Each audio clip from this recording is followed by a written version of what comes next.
This episode is sponsored by Transcend, a veteran-owned and operated performance optimization company that I introduced recently as a sponsor on this show. Well, since then, I have actually been using my products and I've had incredible success. There was initial blood work that was extremely detailed, and based on that, they offered supplementation. So I began taking DHEA, BPC 157 for inflammation, based on the fact that I've been a stuntman, a martial artist, and a firefighter my whole life. Lots of aches and pains. Dihexa to help cognition after multiple punches to the head and shift work, and peptides. 4 months later, they did a detailed blood work again, and I was actually able to taper off 2 of the peptides because my body had responded so well to just one of them that it was optimized at that point. So I cannot speak highly enough of the immense range of supplementation that they offer, whether it's male health, female health, peptides to boost your own testosterone, which I would argue is needed by a lot of the fire service, or whether it's exogenous testosterone needed, especially after TBIs or advanced age. Now, as I mentioned before, the other side of this company is an altruistic arm called the Transcend Foundation, which is putting veterans and first responders through some of their protocols free of charge. Now, Transcend are also offering you, the audience, 10% off their protocols. And you can find that on jamesgearing.com under the Products tab. And if you want to hear more about Transcend and their story, listen to episode 808 with the founder, Ernie Colling. Or go to transcendcompany.com. Welcome to the Behind the Shield podcast. As always, my name's James Gearing, and this week it is my absolute honor to welcome on the show British filmmaker Carl Mackenzie. Now, in this conversation, we discuss a host of topics, from Carl's journey into the world of filmmaking, storytelling the struggles of our British veterans, the mental health crisis, knife crime, and so much more. Now, before we get to this incredible conversation, as I say every week, please just take a moment. Go to whichever app you listen to this on, subscribe to the show, leave feedback, and leave a rating. Every single 5-star rating truly does elevate this podcast, therefore making it easier for others to find.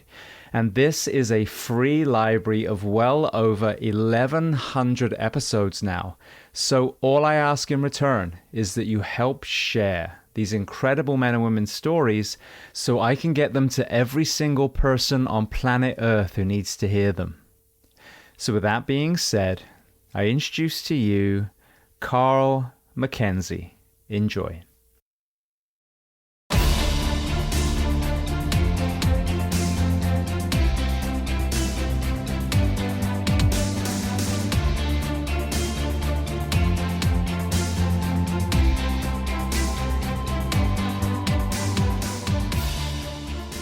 Well, Carl, I want to start by saying 2 things. Firstly, thank you to Stuart for connecting us. And secondly, I want to welcome you onto the Behind the Shield podcast today. Thank you. Great to be here. So where on planet Earth are we finding you? My morning, your afternoon? My afternoon is in a town called Witham, which is in Essex, just outside of London, in between Chelmsford and Colchester, if any of your listeners know those areas. I think that the only area of Essex I know well is Barking, because I had a girlfriend there, and that's a very interesting town. Yeah. Again, like all of these towns, they're very London overspill, which for any American listeners is basically around like sort of the 60s, 70s, 80s. They built up these towns to get the families out of London. So they're very industrial. They're very working class. But so that's where I am today. Brilliant.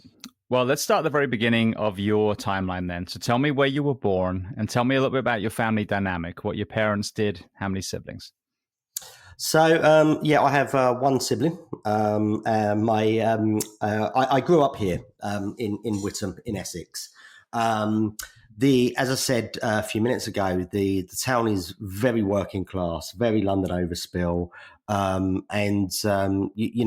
grew up like many people around here on a council estate and, knocking around.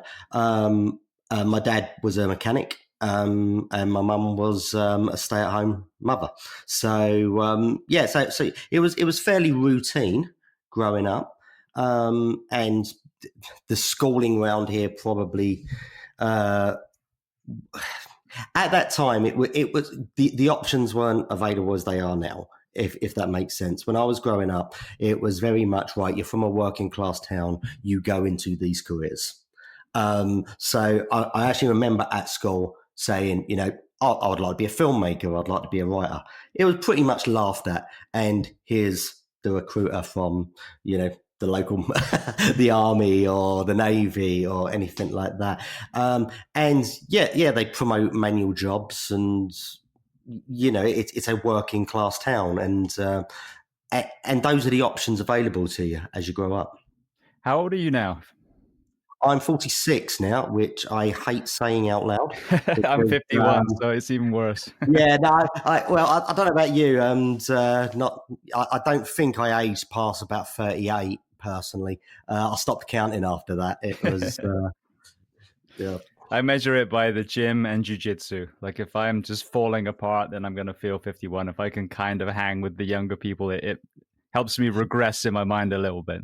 Yeah, I did that. I ran a marathon earlier in the year, the London Marathon, thinking, that'll keep me young. So I've got a blown PCL told me otherwise at mile 20. So the mind's holding up at a young age, but the body not so much. Yeah, it definitely takes work. As far as me asking how old you were, when I was young, it was the same kind of thing. I went to a place called St. Mark's in Bath, and I remember the whole career thing we did. It was kind of right when computers were first coming in, so it was a personality test, and it was going to tell you, what you should do. And I shit you not, I can't remember what it said now, but it was like, you could be a badger breeder and a pizza factory, and I was just like, God, this is depressing as shit. And also when a few years earlier, when I'd had a color vision test during the annual medical, and they'd taken a bunch of stuff off the table. You can't be a pilot, you can't be a firefighter, which ironically I did in the end. And I look back and think about our generation collectively, there really wasn't that you can be anything mentality. And it's a shame, because that's the age where you should be lighting a fire up, young people's asses and say, look, you might be, a carpenter or plumber or whatever, but be the best, be a craftsman, be a master, of your class. But if you want to be a ballet dancer or a fighter pilot, or whatever it is, you can do that too. And of course, there are limitations when it gets to the upper echelon, as far as if you have the potential to be that incredibly good. But I just remember it was such a kind of gray outlook when you left British schools back then, and, seeing your career opportunities. Yeah. Well, we obviously a lot of factories around here. And I don't know if it's still there, but there's a chicken factory down the road. And literally everyone has a story about their time when they worked at the chicken factory around here. So, it's kind of, you get these towns in America, like these very blue collar towns. And and I think that is the case. As I said, it's very different now. Like my nephews and that come home from school, and they've got it laid out for them and everything. And I'm not saying that there wasn't people my age that didn't go to university and do very well, but it just kind of wasn't promoted, was it? It was very like, right, you've left school now, go get a job. That's it. Yeah, exactly. Well, what about sports? What were you playing back then? So it was football, done a bit of boxing, and I love boxing. Not fighting as much, but the training and getting physically fit, I absolutely loved. So that and football. Again, probably like yourself growing up. And I always look back on this quite nostalgically, should we say? But when we were kids, was you a kid that was just like into everything? Like if you was into fishing, you weren't just like into fishing, you was obsessed with it. Yeah. And everything that came along each summer was that. So football was my main sport. And then Thursday nights was a bit of boxing, and then playing for the local side at the weekends. So again, it sounds quite boring and very typical, but it's just kind of, your average UK council estate. You play football on concrete, and and then you find something local to do, and it's usually fighting based. It's funny because I got into the martial arts when I was young. And so I had everything from a Wing Chun dummy that I never really got to learn how to use properly, but I would be drilling on punch bags for hours on end. And, Yeah. my dad would get pissed off because every time I went past like a shed door, I'd like fly and kick it and all this stuff. So yeah, Bruce Lee posters on my bedroom. So yeah, I was all in on that, which again, little farm boy from Bath, it was Yeah. completely removed to be this, kung fu master from Hong Kong slash Yeah. Seattle by that point. Yeah. Well, that's funny. And actually, that's one of the big things, to be honest, that wasn't pushed for me at school. I always remember that, I was obsessed with film from a very young age. Wanted to be this filmmaker, wanted to do this, tried writing, like sort of on paper, no laptop or anything then. And it was always kind of discouraged. And you kind of got it into your belief system that and your psyche that this was for other people. And then I remember the actual film. It was probably around 96. Shallow Grave came out, which was Danny Boyle's first film. It's a horror film, isn't it? Yeah, but it's all in Scotland, and it's all British crews, and it's the language is very British, and then all of a sudden you're thinking, hold on, this isn't just for people in America. This isn't this like faraway land.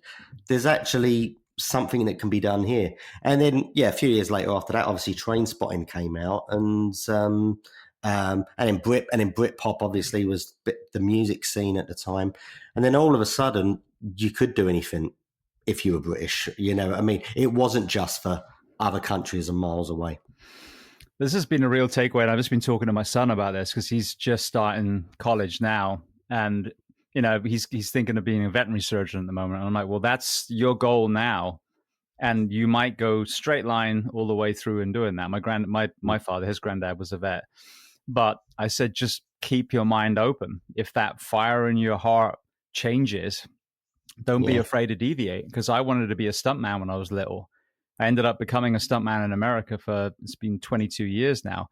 But that line was not a straight line. It was all kinds of squiggles and left turns and immigration and all, but you just never know. But I think, again, when you can foster a belief in a young person that anything is possible, and especially now, I mean, you can be a filmmaker. You can make something and put it on YouTube.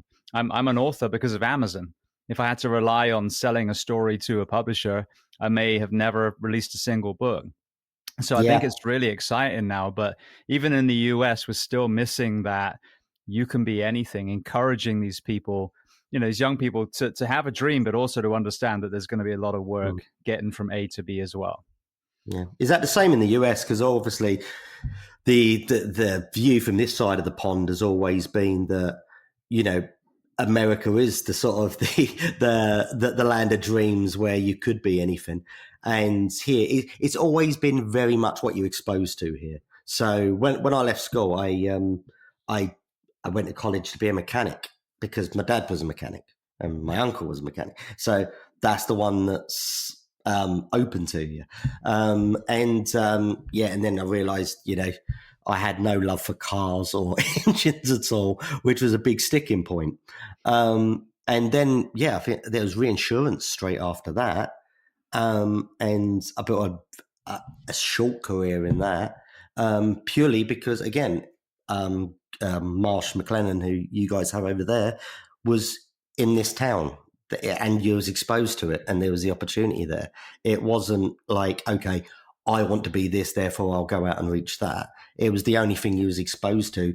And you're not exposed to anything else.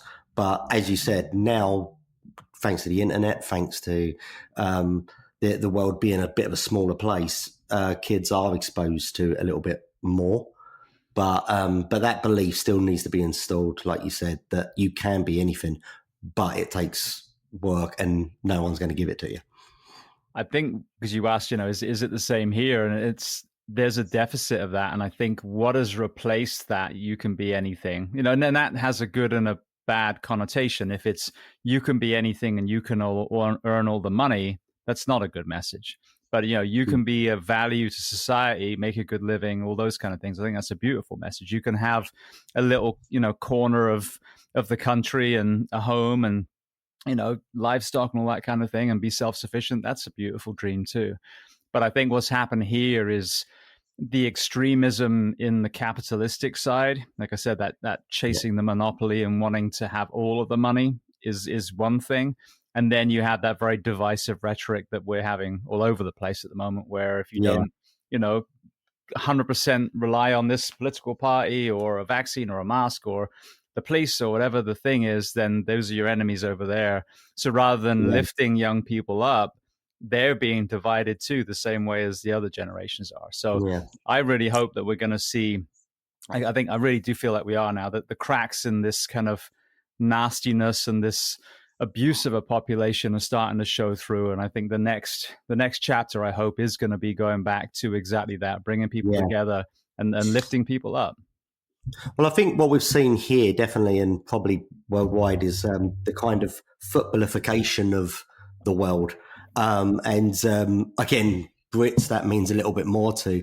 But in the UK, you support the football team, the soccer team, sorry, that your dad supported, and everything your team does is perfect and brilliant, and everything the other team does is bad, rubbish, that player's no good, and all of that. And the world's kind of been, especially politics, has kind of been put into that world, isn't it? That everything one side does, I support this team, you support that team, therefore, as you said, you're the enemy, you're over on the other stand, and I can't think anything you do is right, and you can't think anything I do is right. It's not good. But as I said, I do think there is some hope, because I do think hopefully people are starting to see through this a little bit now. Someone made a comment, it was about a couple of years ago now on here, and they were talking about exactly that. Say you're a Man City fan and this other person is a Man United fan, and they hate each other, but they don't know each other, and now they meet in Ibiza, and they start going, "Oh, you're English? Oh, yeah. Where are you from? Manchester. I'm from Manchester." And all of a sudden, there's these commonalities, and it's the same. Again, if you've got these two teams that hate each other, and then we go to the World Cup, now all of a sudden they're England fans. And it makes you realize the ridiculousness of this pigeonholing. Like, tribalism can be very positive, and there's a lot of beautiful things about football. And I do call it football, by the way, because we use our feet. But when it, like you said, when it becomes black and white and everything they do is wrong and everything we do is right, that's when you lose that commonality, rather than we're both two groups that love the game of football, and I'm going to cheer on my side and you're going to cheer on your side. When that becomes hateful, like when we were young and people were literally dying at football games, that's where there's the problem. Yeah. And I think what you just said there was when they meet up in Ibiza. That's the other trouble with the world, is most of the world is now online. So these if we were in the same room and we had different. I grew up with a guy called Ben. He's politically, we couldn't be more different. Yeah. But when we meet up, it never comes up. You know what I mean? We never talk about that, because in reality, you don't go around going, hello, fancy a beer? What do you believe about abortion? Or no one talks like that. You mingle. But because most of the world is online, that's where it is. These people aren't meeting up. So it's only about people's opinions, and everyone's opinion is better than the next. Yeah, absolutely. Well, you mentioned before we hit record, actually, about, one of the big options in a working class town is the military. And obviously it's the same here as well. Talk to me about that pull with some of your school friends, and then how were you able to actually stay on the path to filmmaking yourself? Well, yeah, it probably wasn't one or the other. It's as I said. So I was at college learning to be a mechanic, and then it was like, okay, don't want to do this. And then it was at that point I did flirt with the military. But the thing is, so just to give again another bit of a idea of the area, in Colchester, which is 15 miles down the road. It's a military town. It's huge barracks. It's got a military prison there. The Gurkhas always stay there when they come over. So it's always on your doorstep. Yeah. And then the other way, if you go in the other direction where Chelmsford is, along the high street, there's all recruitment centres. So again, it's very much on your doorstep. And as I said, when you leave school, it's a genuine career option. You know what I mean? And that's funny enough. What I was actually going to bring up with you actually, I think what seems to be missed here is when people actually do get pulled into one of these jobs, be it a firefighter, be it a nurse, be it a doctor, be it, in the military, people always seem to forget about the job aspect of it. Yeah. And a lot of people join from working class towns to military because they want to do a job and they want to do something that matters. Yeah. And that is all the commercials now are, a guy working in a pub, bored of his town, but then he was made in the Royal Navy and he's traveling, all in the Arctic and all of that. But it is that escape with another job. Yeah. And what we seem to forget, we seem to be very big in this country about promoting the being a firefighter or a nurse. It's a calling. They're doing it. They're not doing it for the money. They're not doing it as a job. They're doing it because it was the only thing that they were born to do. And that sounds positive, but what that ends up doing is when people come saying, "Oh, it is a job, and I'm glad you think I'm a hero. Can I have some support? Can I have some more money?" Then it becomes, "Oh no, they don't do it for the money. They do it for the calling." And, we had prime ministers here during COVID standing out the front of number 10, clapping nurses. As soon as they wanted more money and more support, then it was, we don't want to do that. It's a calling for them. And for the military, I think it's really bad because obviously they get built up to be this hero so much and it's a calling. You don't really need to give them the support when they come home because it's a calling that they done it for more than that and all of that. So that is something that seems to be always missed, the job aspect of it. And as much as I like holding these people up in high regard as they should be, removing the job aspect always makes it harder, easier, should I say, to give them less, give them more what they need. But sorry, back to the original question anyway. But yeah, so it was a valid job option when I left school. So, and you've seen the film. There's the scene in the bar where they're all chatting and messing around. All the guys who are not actors, should we say, are real life veterans. And one of the veterans I did go to school with, funnily enough, who's sitting in the bar. But again, he joined later, and it was for the need of a job. It was that's what it was. But for myself, it wasn't a path I went down. I got into reinsurance and still thinking at that time that people like me and people from my background don't become filmmakers. And that was it. And and then me and my wife were traveling around the world. And it was I kept bumping into people who were actual filmmakers and started noticing a lot of their backgrounds weren't what I expected. And then it becomes apparent that, okay, that option wasn't open to me as a kid, but now I'm an adult. The only person holding me back is now me. And, at that point it flipped. It was like, okay, wasn't exposed to it, but that's in the past. Now the only person not pursuing it is me. So it's my fault now, and it's me who needs to crack on. So that kind of epiphany came when I was traveling. And then when we was traveling, we went into Sydney. And I'm always going to remember this. I was in the kitchen in a hostel. We was getting our food ready, and there was a guy, like an absolute monster of a guy, and he was shadow boxing in the kitchen while he was waiting for his food. American guy, started chatting to him, and he ended up becoming a really close friend of mine. His name was Brian Collins. And he was stationed in Korea, and he had literally just taken some leave and come to Sydney. Got a lot of house on fire and became really, really close friends. But he was in the US military Army Rangers. And a lot of our history and when he left and experiences and all of that sort of came apparent and were through him. And a lot of the American soldiers I know now that helped with the film was also through Brian originally. So filmmaking and the link to the military kind of come from my travels. And then when I came home back to London, we was living in London, and then it was okay, right. But how am I going to become a filmmaker?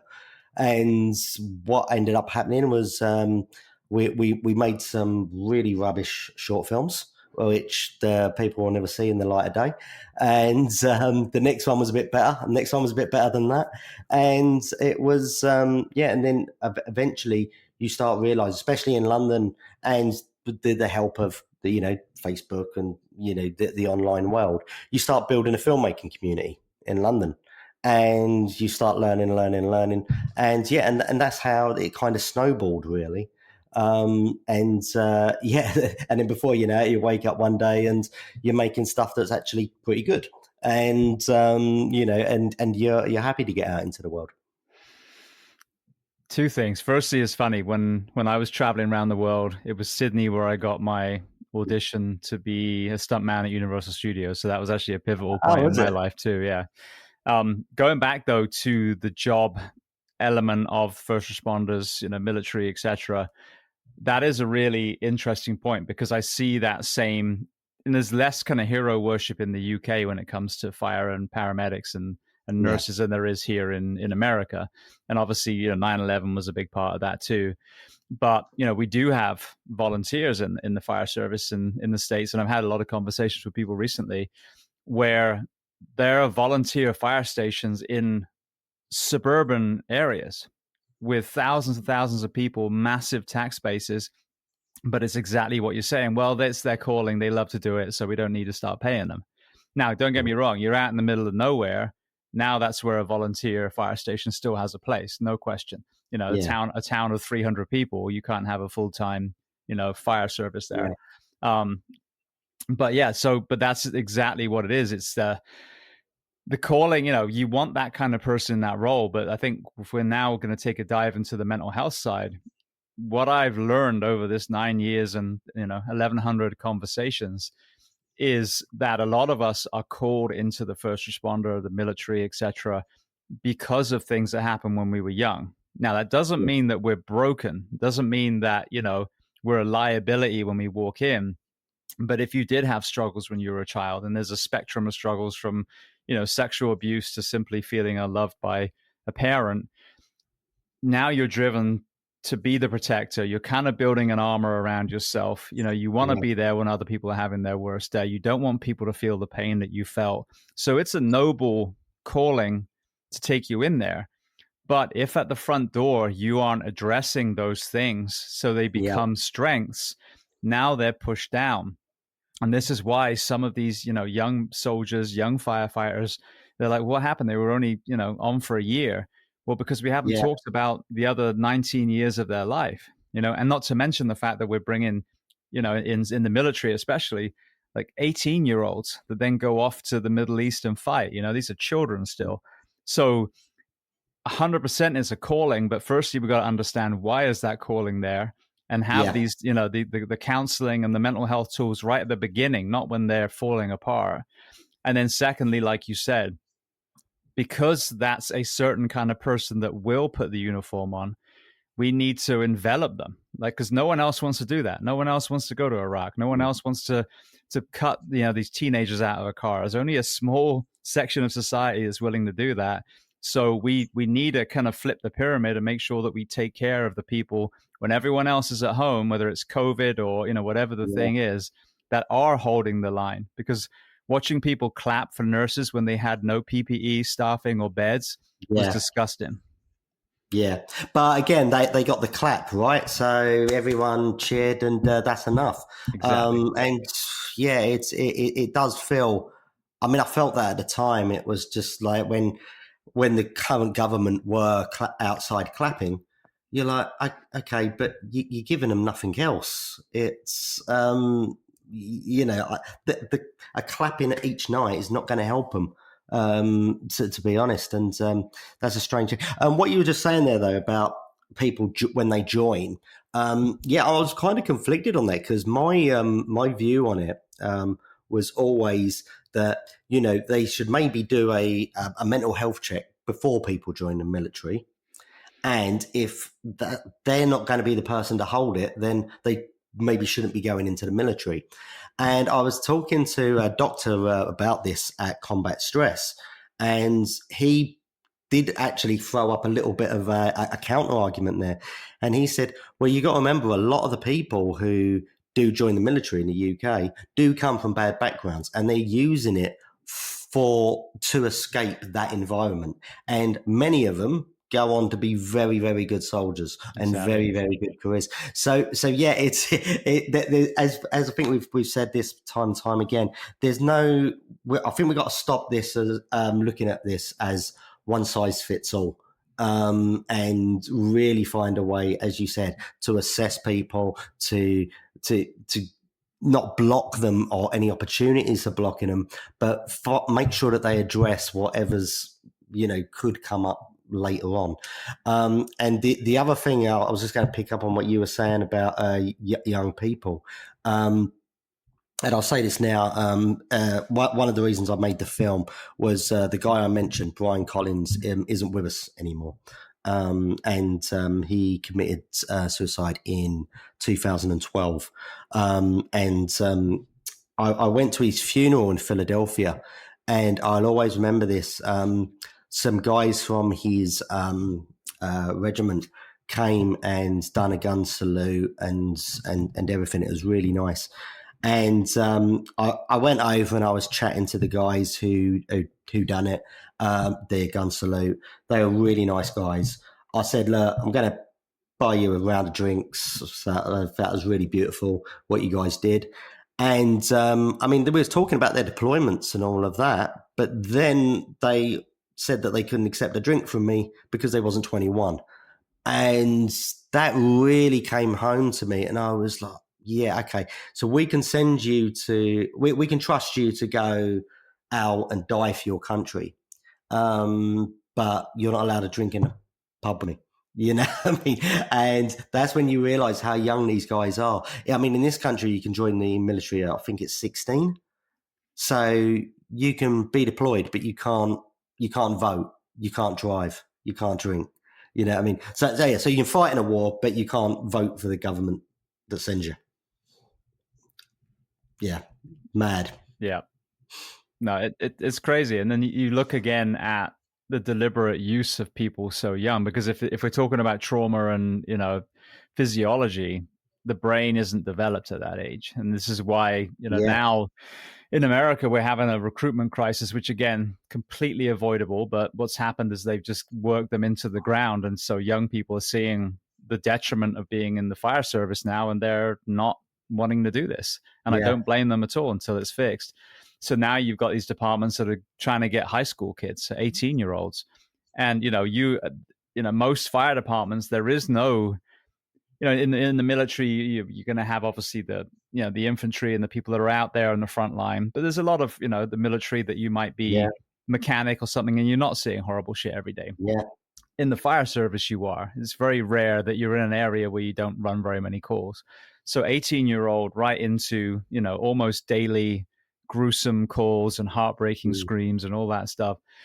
And, it's irresponsible. But when you look at the military, there's a deliberate, selection of that age because they're not going to question it. And then this is why I think so many veterans struggle later on, because now they're old enough and wise enough to reflect back and go, well, wait a second, why were we in Iraq?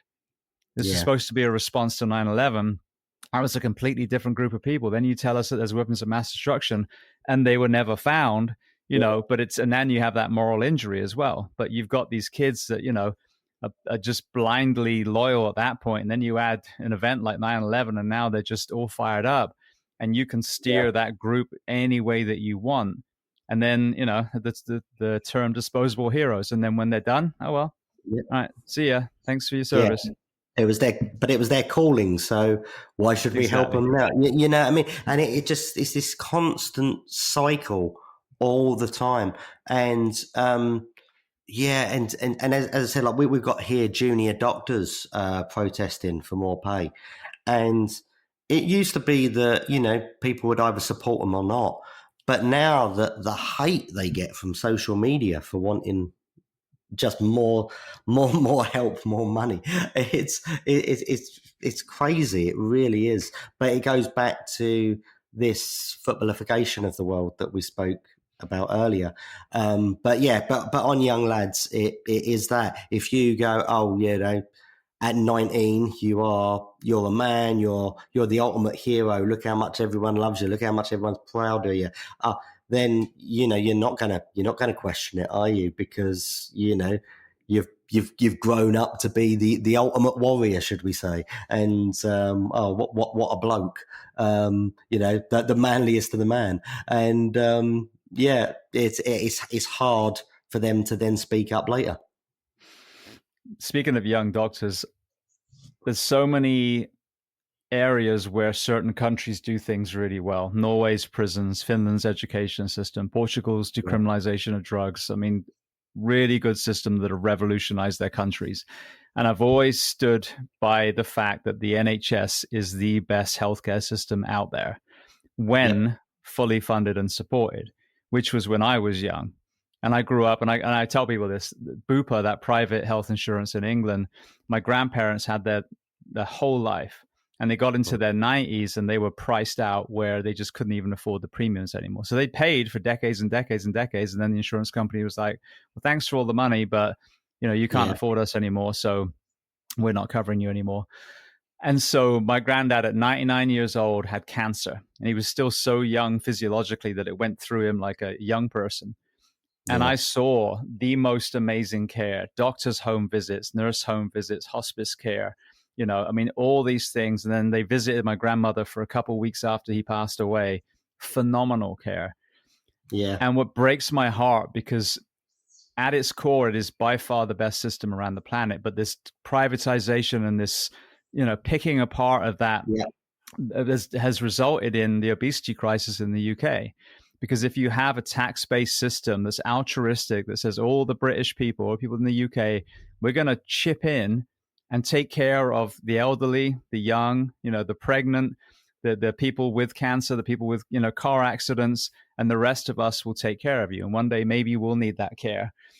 And if it's a tax-based system, then the push is for the rest of us, let's make the British as healthy as possible so that we're not dipping into that tax. Well, now you switch it where you've got this pseudo-American model, muscling its way in. And now there's money in the sick.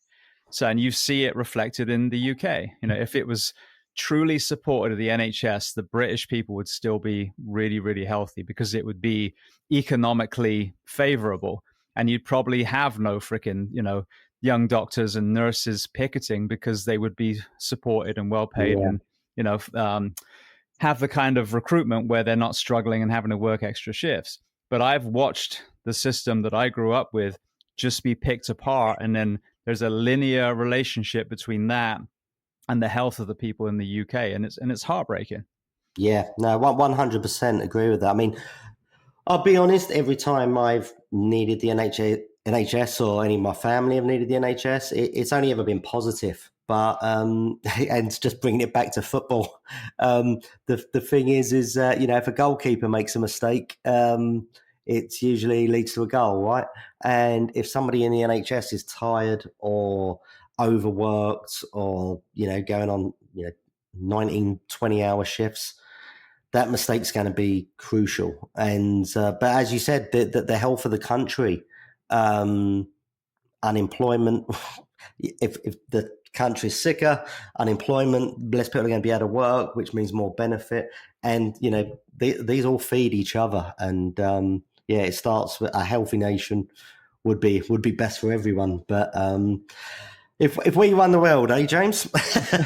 Well, I mean, going back to it though, I think writing and filmmaking. I think this is needed more so now than ever because we've had so many barriers put up to communication, and even social media, these algorithms. You try and put good things into the world, you're not even close to as successful as if you put something nasty or divisive or extremist.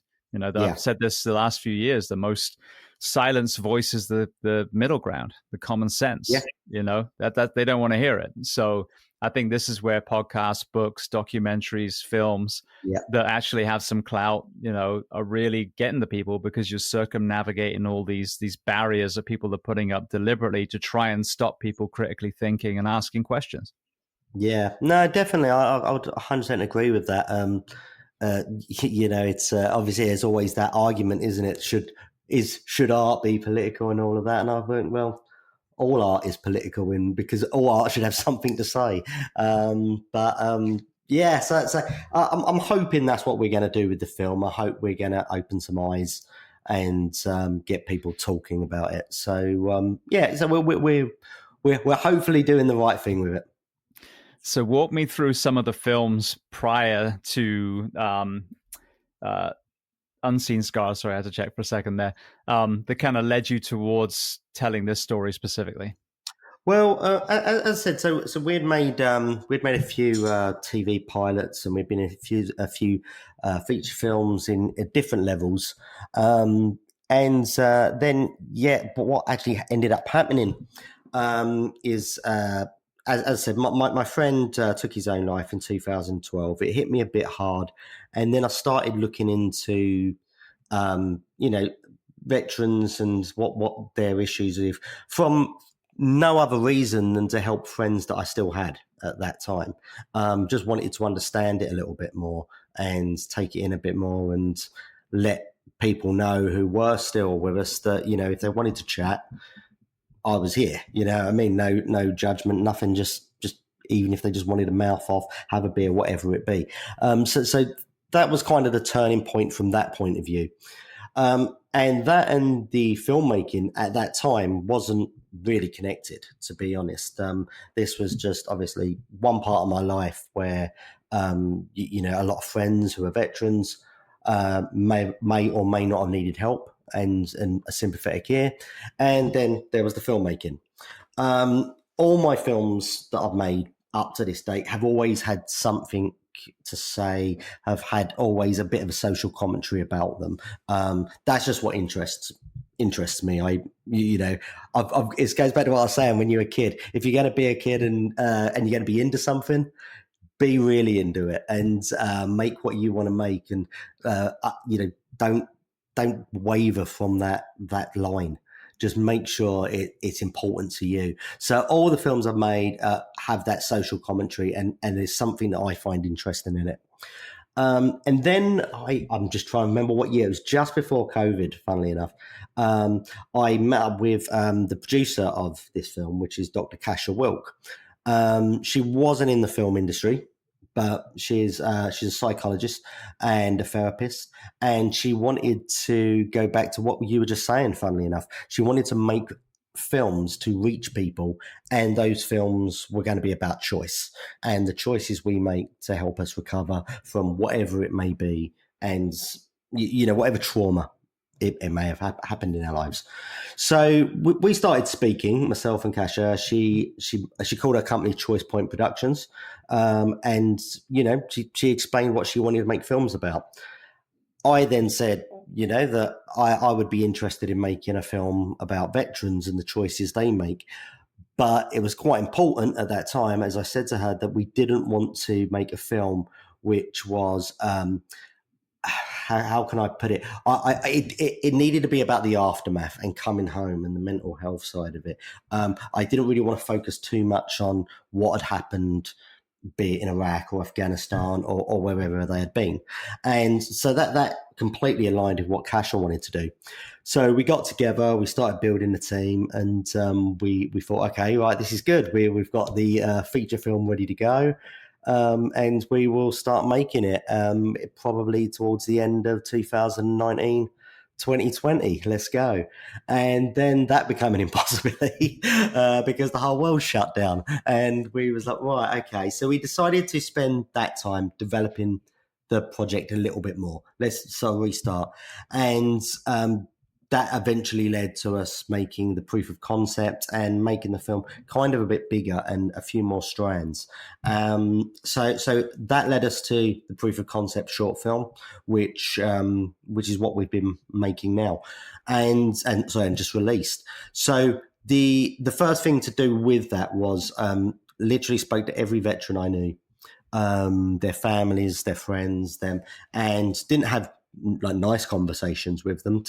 To be honest, it was very harsh truths, very very real, very unfiltered, and I can only thank all the veterans I know for that. I mean, I won't mention their names because I haven't spoke to them about this beforehand, but very thankful to them for being that open, and that is what helped us write the script the way it was and how real it could be. And then we went on from there, and we filmed over 2 blocks. So it was nearly like a year.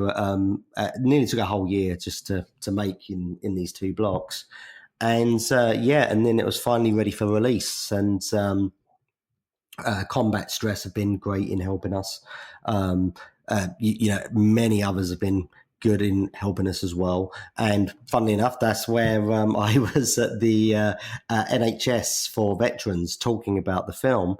It was a group that in North London, which is where I met Stu, and who eventually put me onto yourself. And that's how we got here. So the film's out and about now. It's doing its festival run. We've had our premiere in London, which turned into something quite nice. We done a Q&A at the end of it, and we prepared for all of our questions about, camera lenses and, what did you think it was in that shot? But it actually didn't end up like that. Rather than questions, many of the veterans in the audience wanted to just make statements and talk about how they felt about the film and how it related to them, and speak very positively about the film and their own experiences. And it suddenly becomes something that we didn't expect, which was a lot better than your standard Q&A, because we were hearing from those people, the real people. And it was quite a nice moment. I hosted a showing for Kevin Hines's documentary. He's one of the guys that jumped off the Golden Gate Bridge and survived, and he's become this incredible advocate for mental health. And it was one of those ones where you could basically, if you sold enough tickets to the local cinema, you would actually be able to host a showing. And so we did that. And then the same thing, when the film was done, it wasn't my film. I was just trying to, again, spark conversation and hopefully sow some hope in some people. And my God, like you said, it wasn't really Q&A. It was people starting to share their stories, and people were in tears and they were hugging each other. And this is the superpower, whether you're just being vulnerable at a firehouse kitchen table and allowing, your story to hopefully help other people open up, or whether it's a film like this, or whether it's, my show, because I hope this is the same thing that's going to happen with that as well. Yeah. It's not that you brought all the answers. It's just that you've opened the door for someone else to come out and say, I thought everyone else was all right.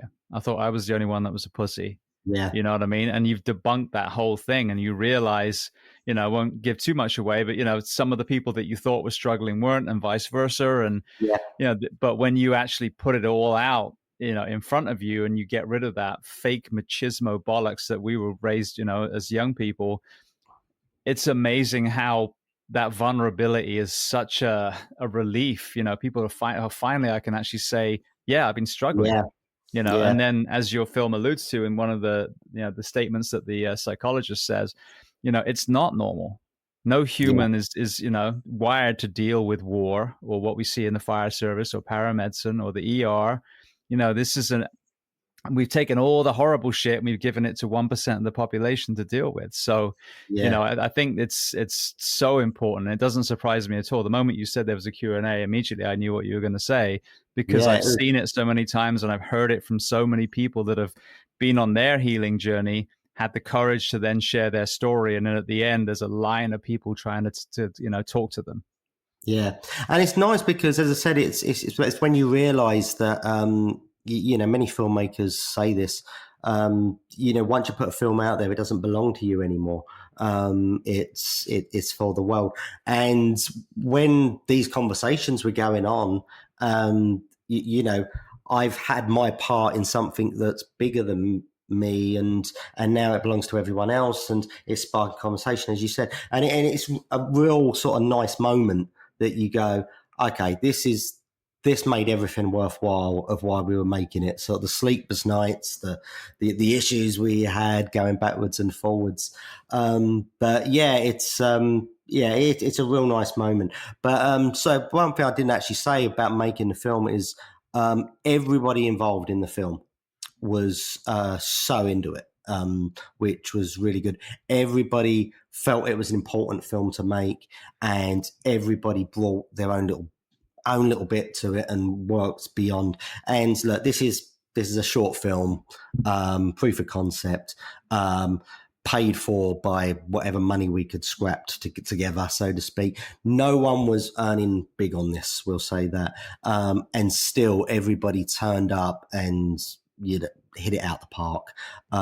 So it was so nice. And Mike McKell, who plays the therapist, in the film. Funnily enough, he said to me, as soon as he read the line, and I know the listeners won't have seen it yet, but there's a line in there when he says it's scary what a smile can hide, and he said as soon as he read that line, that's the one he wanted to get on set and deliver.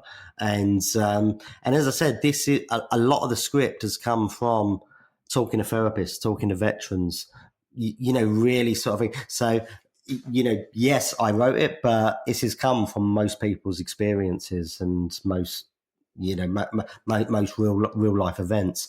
So yeah, so all the actors, as I said, Andrew Lee Potts put in a great performance. Luke Mabley put in a great performance.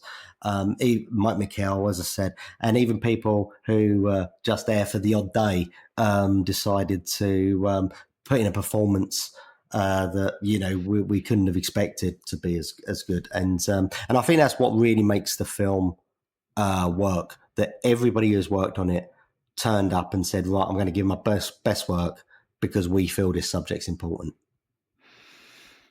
What are you hearing as far as the ease with which they can find mental health tools, and then the efficacy of the ones that they are finding? That's been pretty mixed, to be honest. I mean, as you know, we put it at the end of our film, and on our website, we do have links to try and make those resources a little bit easier. So, people can leave the film, just remember the title of the film, and then go find resources that way if they haven't. There is, but it's very mixed. Some people talk about certain charities or NHS help and say how great it's been. Others say that it's been useless and there's no help at all. And vice versa with any MPs that are in the Office of Ministers of Veterans. Some I've talked about very highly. Others talked about very, frustrating. And so it has been very mixed. I will be honest, until you mentioned the therapies that are going down in, was it Bristol, the professor you had on the podcast? Yeah. The MDMA-led therapies and the psilocybin and all these other things. So obviously I'm not a veteran, so I don't know how much resource they get, but where I've been looking into it, there's stuff that, unless I'd met up with yourself, that I wouldn't have known about or even heard about. So there's a lot of stuff that isn't really, again, probably goes back to what we were saying about careers as kids. There's a lot of stuff you just aren't exposed to. And when you come out of the military, who helps? Okay, you've got your GP, you've got combat stress, and you've got help for heroes or whatever, because you've seen them on the TV. But I'm not seeing a real focal point of, you should do this, you should go this route, you should go that route. From only the issues I've had, probably, with my own mental health, I found the NHS to be great, but that hasn't been for everybody. You know what I mean? So yeah, it does feel like it needs more focus. But again, it probably also needs, if you want the data to come forward of how to help people, you need to make it more acceptable for people to talk about this and to come forward. And by saying no, and you know, it's all coming back. As I said, we're doing a little loop here, but by saying no, you're a hero, you don't need help. You know, I mean, you can get through this. You know, because we're putting you up on this pedestal, and to talk is seen as probably shattering this image that you've been created by society and by yourself. Then it's not going to be easy. And yes, we need to do that. We need to make sure that it's easier to come forward. And the other thing that we touch on in the film, funnily enough, and where there seems to be very little help, is we try and show the effects it has on friends, it has on siblings, it has on the main character's wife and these relationships there. And that's, funny enough, some of the feedback we got at the premiere, that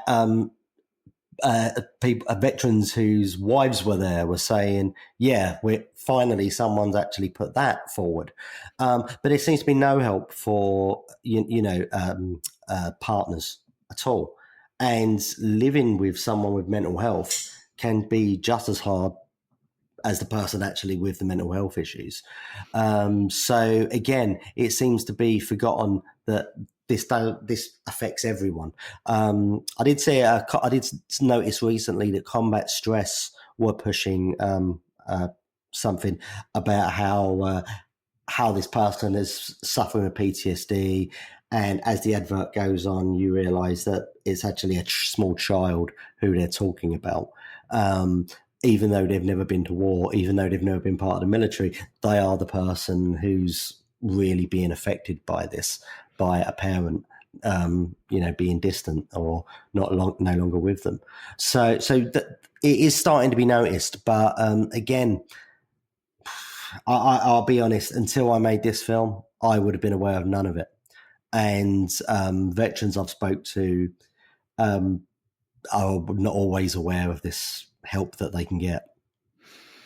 Well, that's again the kind of theme of my book that will be the show, is that multi-generational trauma. And this is, as we alluded to, the upbringing of our soldiers, our firefighters, all these careers. Yeah. There's dominoes already falling, and you look at their parents' upbringing, their grandparents' upbringing. I mean, it was 2 generations ago that our men and women were going to World War II, going to fight the Nazis and the Japanese, and coming back with all those moral injuries and PTSD and all the other things. And then that, manifests everything from, some people are able to process it healthy, but I would argue they're probably the minority. And then you had there was alcoholism and domestic abuse and infidelity and, all these things. And now these young people have grown up in that. Now you got another generation. So it's important that we talk about the kind of ripple effect. Yeah. You've got your veteran, you've got your firefighter, but then those ripples go out all ways, in a positive way or a negative way, depending on if they've been able to find a therapy. And I think this is why it's so important to talk about all of the things that are available. Is there's a lot of people that will sit in front of a counselor and it just doesn't help. Some people don't want to revisit their shit in that state, in that anxious state, in that depressed state, whatever it is.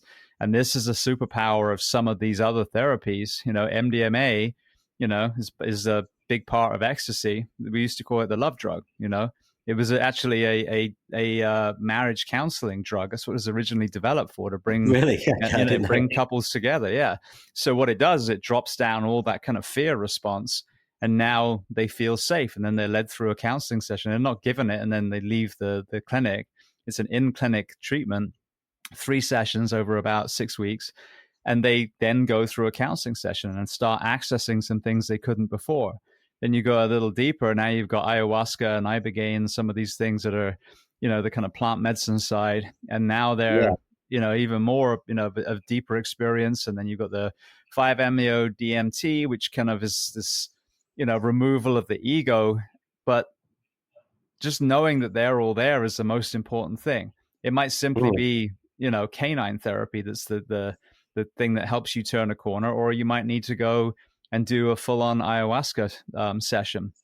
Yeah. But if all you think is available is sitting down with the counselor that you were told to go see, or psychiatric meds, how many men and women have we lost because they had the courage to ask for help? That was what they were given. It didn't work. Because, I've had so many people on the show that said their counselor said, look, I can't help you. Sorry. Well, imagine what Yeah. that does to someone at the end of their rope.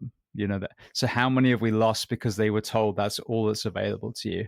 So educating people on this vast spectrum is so important, because then it gives hope. Okay, that wasn't the right Yeah. fit. I'm going to go and try this. And I think that needs to be the next step, is that understanding that your pain is everything from, childbirth all the way through to where you are now, including warfare, etc. But then realizing that to unpack it, you might need to do more than just, sitting in a chair talking to someone for 60 minutes.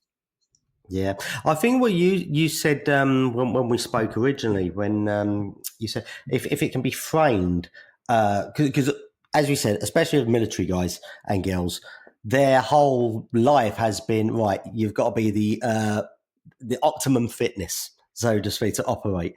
And if it could be reframed that that includes mentally, yeah, and they come out and say, right, okay, stay fit, but stay mentally fit as well. If it could be reframed that way, that it is helping themselves to like that, then that would be a better thing. But yeah, it's but again, as you said, like all these MDMA drugs or anything like that, it goes back to what we said at the start of this. One size don't fit all, and yeah, but we do need to drop that barrier. Well, again, and I don't want to sort of talk your audience through the whole film, but we did try and capture that in the bar scene when they talk about going to therapy, and the actors absolutely nailed it, because it feels awkward. Two men talking about going to therapy and talking about your problems, it should feel awkward, because the two characters are feeling awkward even talking about it, and they move off it as quickly as possible because it's embarrassing. And that's what we need to get past. You're 100% right, and make it so if you can get your mind sharp and fit, it's just like going down the gym. It's the same. One area that struck me as well is he's talking about the DUI, and again, I won't go too deep into it, but there's this kind of line that he has, and basically that I serve my country, and now you're judging me, and it kind of struck, because this is the other side that's really under discussed, and even in my profession, there was a lot of shame and guilt anyone that got caught with DUI. And now, don't get me wrong, drink driving, potentially is fatal for completely innocent people. So I'm not excusing that, but also addressing the addiction side. We talk about the suicide, and that's the big kind of bullseye at the moment. But the overdoses and the DUIs and all those things, that's all part of the same exact conversation. But you're going to send a young person off to war, and then they come back, and then they lean into alcohol, and then they get locked up for bar fights or DUI or whatever it is.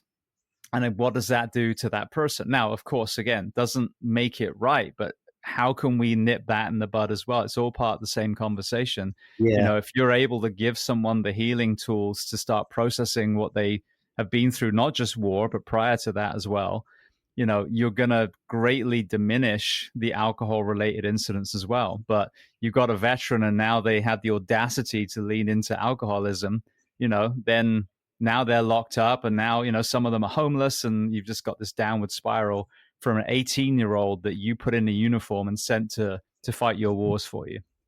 Yeah, and I think that is probably worse in the UK. I mean, you may say differently, but in the UK we have a weird obsession with alcohol. It's whatever the occasion, you've got to have a beer with it. If it's a wedding, a funeral, if it's a birth of a child, whatever it be, if it's Friday, you know what I mean? The sun's out. If it's too dark out to do anything, we go for alcohol. And I do remember an American friend. He was struggling when he came back from war as well, and left the military. And when I was with him, he had quite a few drinks in front of him. And it was other American friends that said he drinks a lot. I'll be honest, I didn't notice because having a couple lined up for a Brit isn't that weird. So we do have a really weird relationship with alcohol in the UK, and it is very easy to go unnoticed, should we say, if you're drinking too much, because the society as a whole has that obsession. So yeah, and as you just said, there's other drugs that can be used for good. Alcohol can't really, to be honest, and it's the one that's very legal and very, as I said, that obsession with it. So yeah, I would say it was easier to hide through alcohol in this country than many others. Not saying it's easier for other countries, but it is definitely easier to hide. You know what's interesting? I've had this conversation with quite a few people. When I first moved here, I had a similar experience as far as the Americans not be able to drink. Where I went to a summer camp, I worked 6 years in upstate New York, and the first year I was 20, and I'd been drinking for since I was a kid, and again not drinking, but you were allowed a glass of wine with Sunday roast and that kind of thing. And so it was weird. And I actually ended up circumnavigating it. I had a good time with everyone the first night, and they forgot to ask for my ID the rest of the time. We were out in the sticks, so they didn't really care that much. But when I started moving here, there was this culture here where it's like beer pong and keg stands and funnels and all this stuff. And I was reflecting back and we never did that in the UK. And I think it was because it wasn't stigmatized when you were young. And don't get me wrong, there's a lot of people that drink way too young, way too much, and it's absolutely detrimental. But it wasn't like that pulling back of the bow until you're 21 and then letting go, because you end up with this extremism, people just getting absolutely shit-faced. Whereas I remember drinking culture in the UK is definitely a thing. And, no matter how small the village, you got a post office, a church, and a pub, at minimum. But there wasn't that immediately, let's just get shit-faced, let's do shots. It was beer and conversation. So even though, like you said, that can escalate to where you're not noticing that there's 2 or 3 pints lined up, contrasting those two, I mean, the common denominator is alcohol just doesn't do any good, full stop. Let's be completely honest. But withholding it and making it illegal till 21 has its detriment. But then, like you said, that slow, death by 1,000 cuts of as you progress through the drinking age, drinking more and more and more, that is kind of, it's a really interesting point. It's something that you don't notice because it's so slow. Yeah, I suppose. Yeah, I suppose in America, it is that college party side of it, isn't it? Where, as you said, it's just a death by 1,000 cuts here. That we don't go wild like that, but it's constant drinking.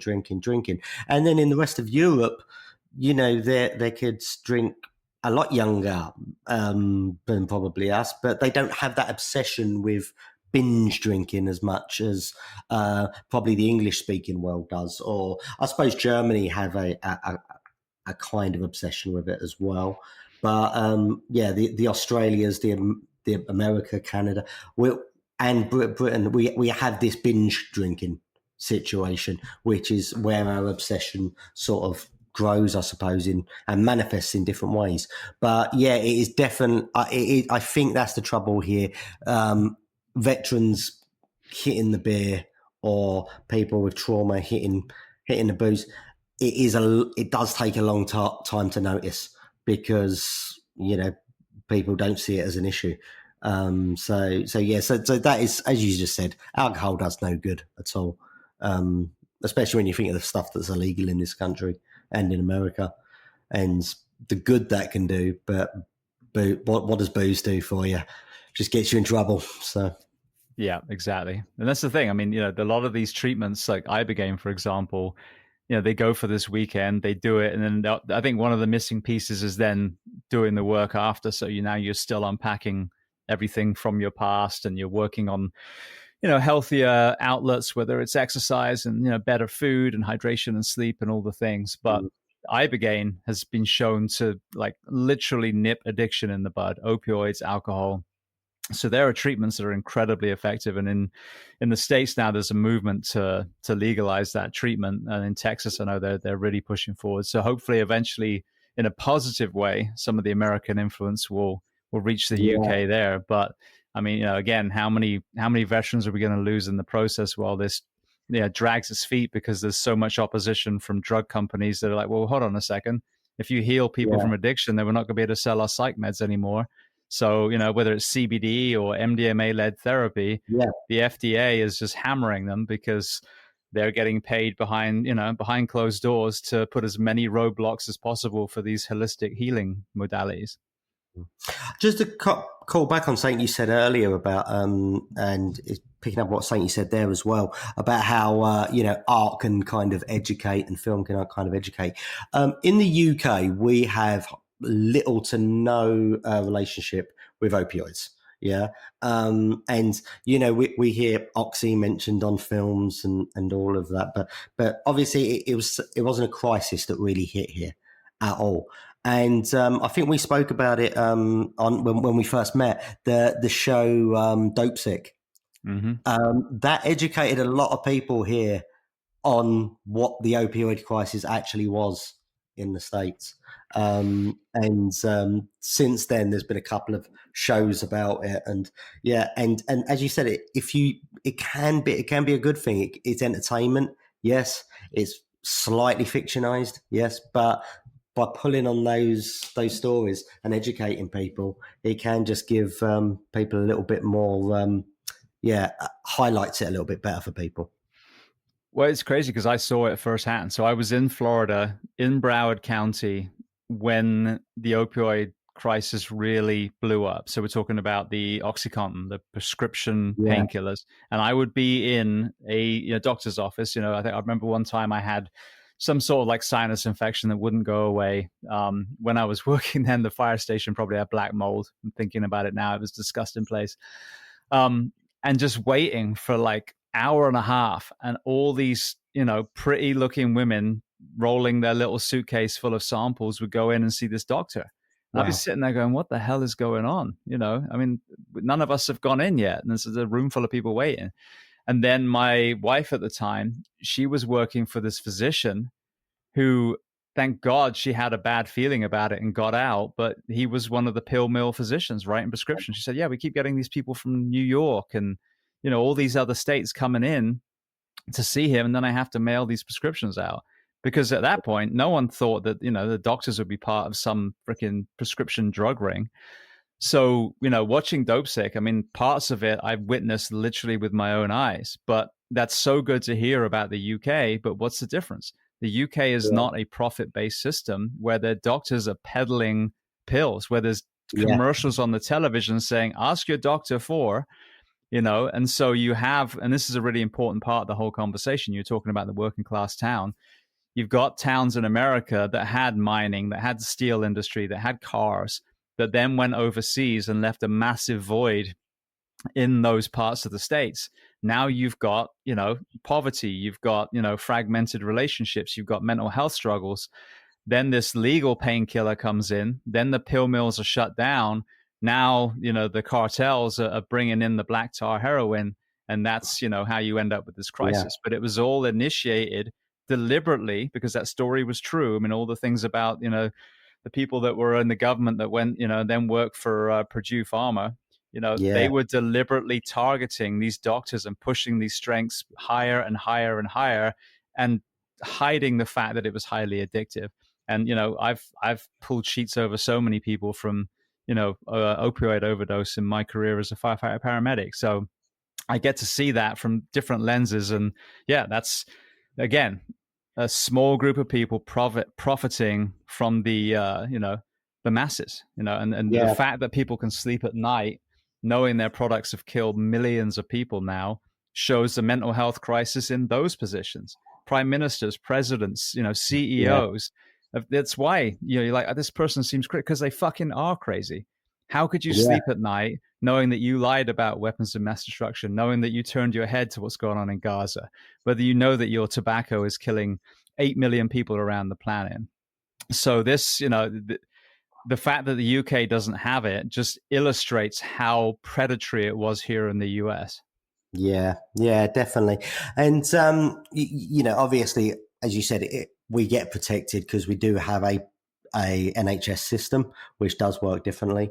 But my dad's registered disabled. If that had come here, he's tried every painkiller. I'd no doubt that he probably would have tried Oxy or if that had come here. But as I said, luckily we do have those systems. I did actually see I think it was a podcast or a Twitch where um, uh, the OEC, AOC, Alexander, what's the Oh, representative? that New York woman, the senator. Yeah, yeah. Yeah. I see her talking to some English people, and they were explaining how prescriptions work here and how you can just go see a doctor. And it did look like it was blowing her mind that we have that system where everybody can just go see a GP. If you need the drugs and you can't afford them, you don't have to pay for prescriptions and stuff like that. And it does make you a bit proud when you feel it. But again, as we said, it can't be allowed to fall, which, which governments do seem to make it harder and harder for it not to, unfortunately. Well, I truly believe that with this awakening that's happening, that we are going to initiate the beginning of the turn, because it is, in that situation, it is an incredible system. And if you look, I think it was the Times put out a side-by-side comparison a few years ago, because the Americans are like, oh well, it's the taxes is crazy in the UK and da da da da. And if you look at side by side, and it's even worse now. Like here, no one has insurance where you just pay a $10 copay anymore like we used to 20 years ago. Yeah, Now you have what's called high deductible, where you don't get any coverage until you reach like $8,000, and then they'll start paying some of it. But side by side, it's a lot cheaper in the UK. Yes, it comes out yeah, your taxes, but my dad was in the hospital a little while ago. He threw a clot after a knee surgery and was in there for days. And then they were like, all right, here's your pills. Bye. That's it. That same stay and surgery and all those things in America would have left him with tens, if not hundreds of thousands of dollars in debt. yeah. It's I mean, insane. as I don't know the stats. Obviously, but we hear stuff here that more people are made bankrupt in the States by getting cancer or any other sort of long term illness, and it's just a thing you don't have to think of here. If you get cancer, your view here is to try and overcome it, not am I going to get kicked out of my house? Exactly. Which is not very good and, for healing, yeah. So yeah. I mean, and it's an incredibly privileged position we have in the UK and other areas of Europe to have that. But yeah, maybe it isn't appreciated as much as it should be a lot of the time. Yeah, but it's just, again, it's that support. If you're going to have that system, you've got to have a government that's going to forge health in the country. And it's the same Yeah, then. If you've got all these veterans that need mental health counseling, and you've got all these other people that are suffering because nothing is done in the civilian population, then you've got obesity, which is now magnifying mental health challenges because now people are depressed and yeah, anxious because of their nutrition. It's spiraling downwards the same way as the fire service here with this recruitment crisis. And in Florida now, people have turned it around. There's a very progressive work week. People are taking the money that was being wasted downstream and investing it in more employees. And now you've watched a complete 180 starting to happen here in yeah, these progressive Florida departments. It's the same in the UK. You take back, the privatization. You just invest back in the NHS, and you start making these initiatives where there's PE in schools and real food being served, and pedestrianized downtowns, and get the British people who were healthy for so long. This is a blip, this recent thing. We were a very healthy nation, and turn that around. That frees up resources. The healthy people go back to work. Now you've got more beds yeah, for doctors and nurses. You've got more counseling sessions for veterans and firefighters and everyone else that needs it. But the healthier the nation, the less of a strain there is on the yeah. healthcare system. It's that simple.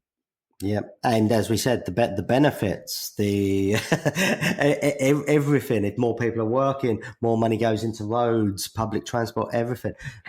So yeah, as you said, it does all come full cycle. Um, yeah, it's. I was going to sort of just pick up on something else you said there about being healthier and obesity and all of that. I think it'll be something you'd like actually. When I run the marathon earlier in the year, I run it for a charity called Ability Bow.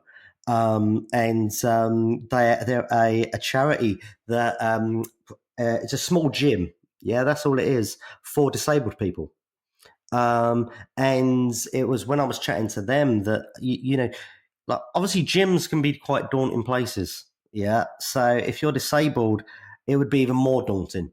And the machines are set up for people in wheelchairs. It's set up for people with ability issues of all sorts, and it's a really nice thing. But I thought you'd like that, to be honest. It's really catered for an area of society where you don't even think how hard it would be for disabled people in the gym.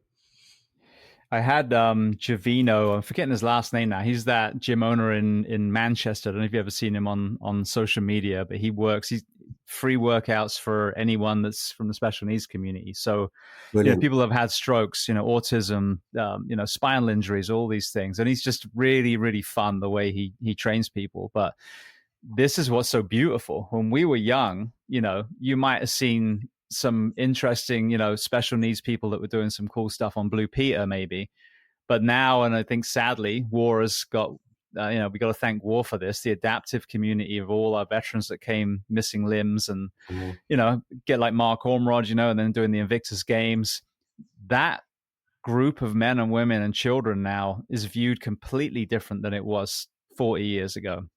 Yeah. So if you can have these amputees and these people with cerebral palsy that are deadlifting and rowing and doing, all these crazy things, this should be an easier time to inspire the nation, more so than ever. Because I mean, how can you say, oh, I can't go to the gym when Mark has got, I think he's a triple amputee. So he's swimming, for Yeah. example, with one arm. We're doing jujitsu with one arm. That's it. So, I think this is a beautiful time to really, elevate everyone up, because it's, if that group of people can show what is possible, then the rest of us that have pretty much been given most things on a plate can be just nudged back onto the straight and narrow and start, owning our fitness, our mental health. And like you said, then focusing on performance, using it as the Yeah. hope of a better version of yourself rather than this kind of doom and gloom, sad message that I think, initiated this mental health conversation, but we need to get past now. Like there is a better version of you waiting on the other side of whatever your own unique toolbox is.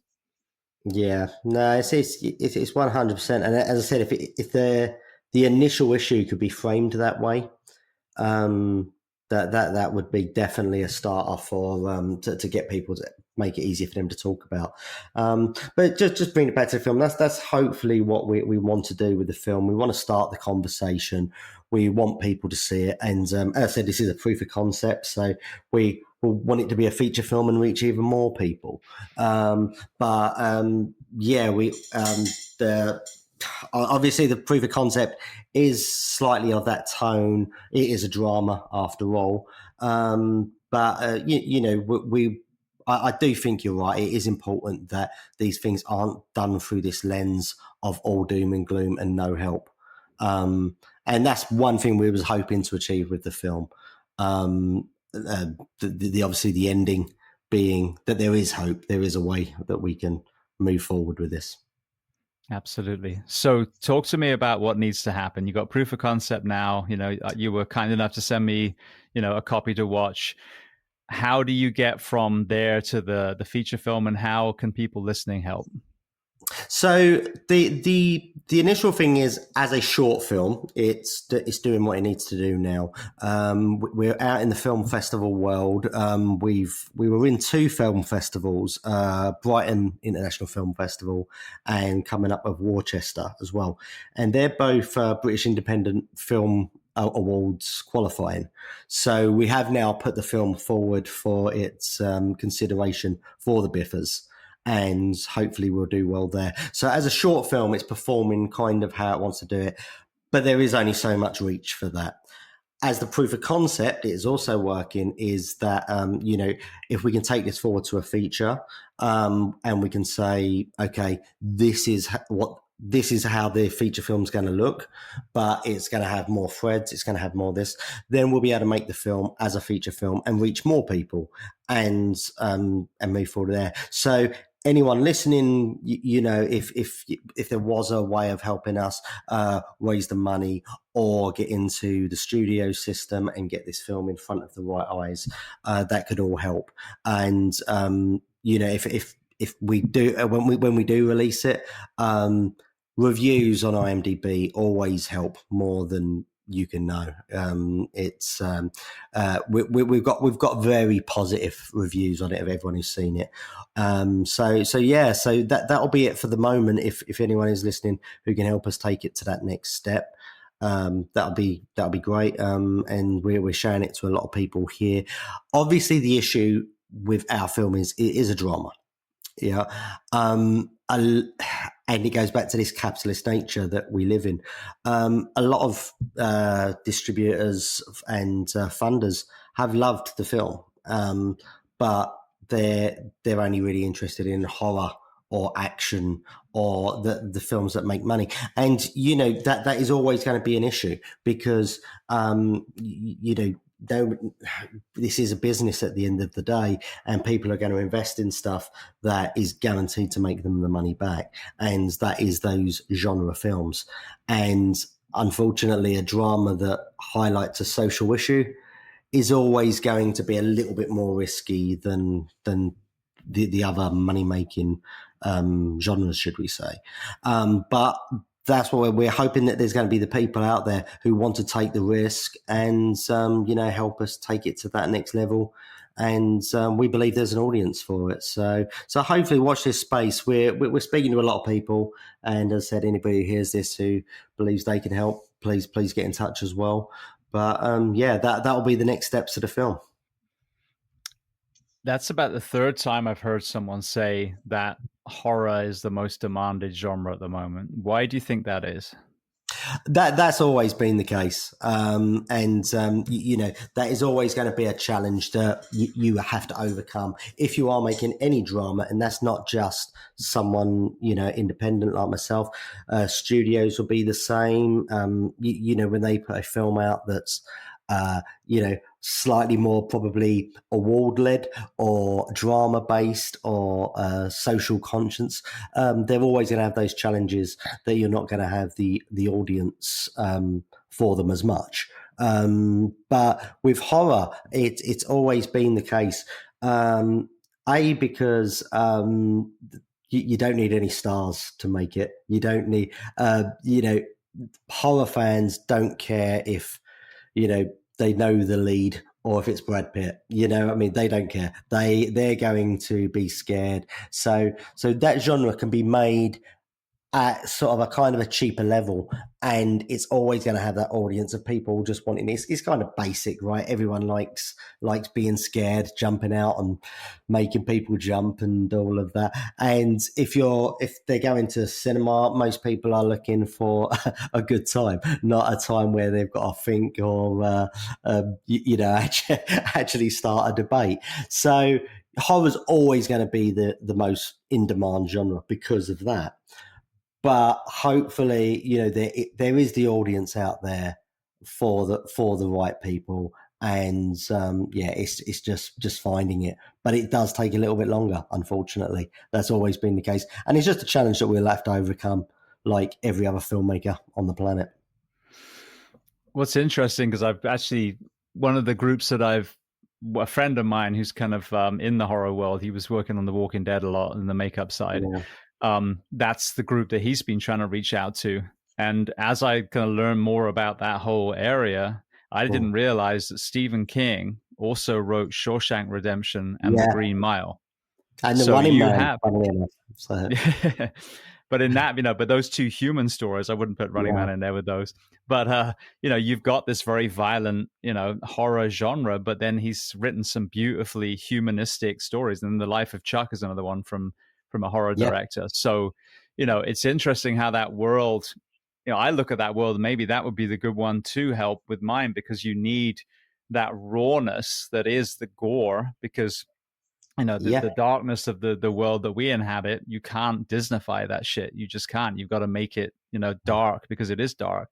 But then that human side is like, well, they, I think, are dying to make something else, because all they do is teenagers in a cabin getting slaughtered. They're like, okay, for the love yeah. of God, can we write something light once in a while? Uh, So I'm curious to see if we can use the horror world, because you don't, like you said, if you've got a good story, you don't need stars. That's my opinion. yeah, No one should be getting millions and millions of dollars when there's some incredibly, talented younger actors or lesser known actors that will be able to deliver just as good a performance for a much smaller role, but actually deliver something that has the kind of stomach turning element of gore, but it's not a horror dude running around with a chainsaw story. It's actually a story yeah. that is occurring down the street from where you live, which I think is even more terrifying.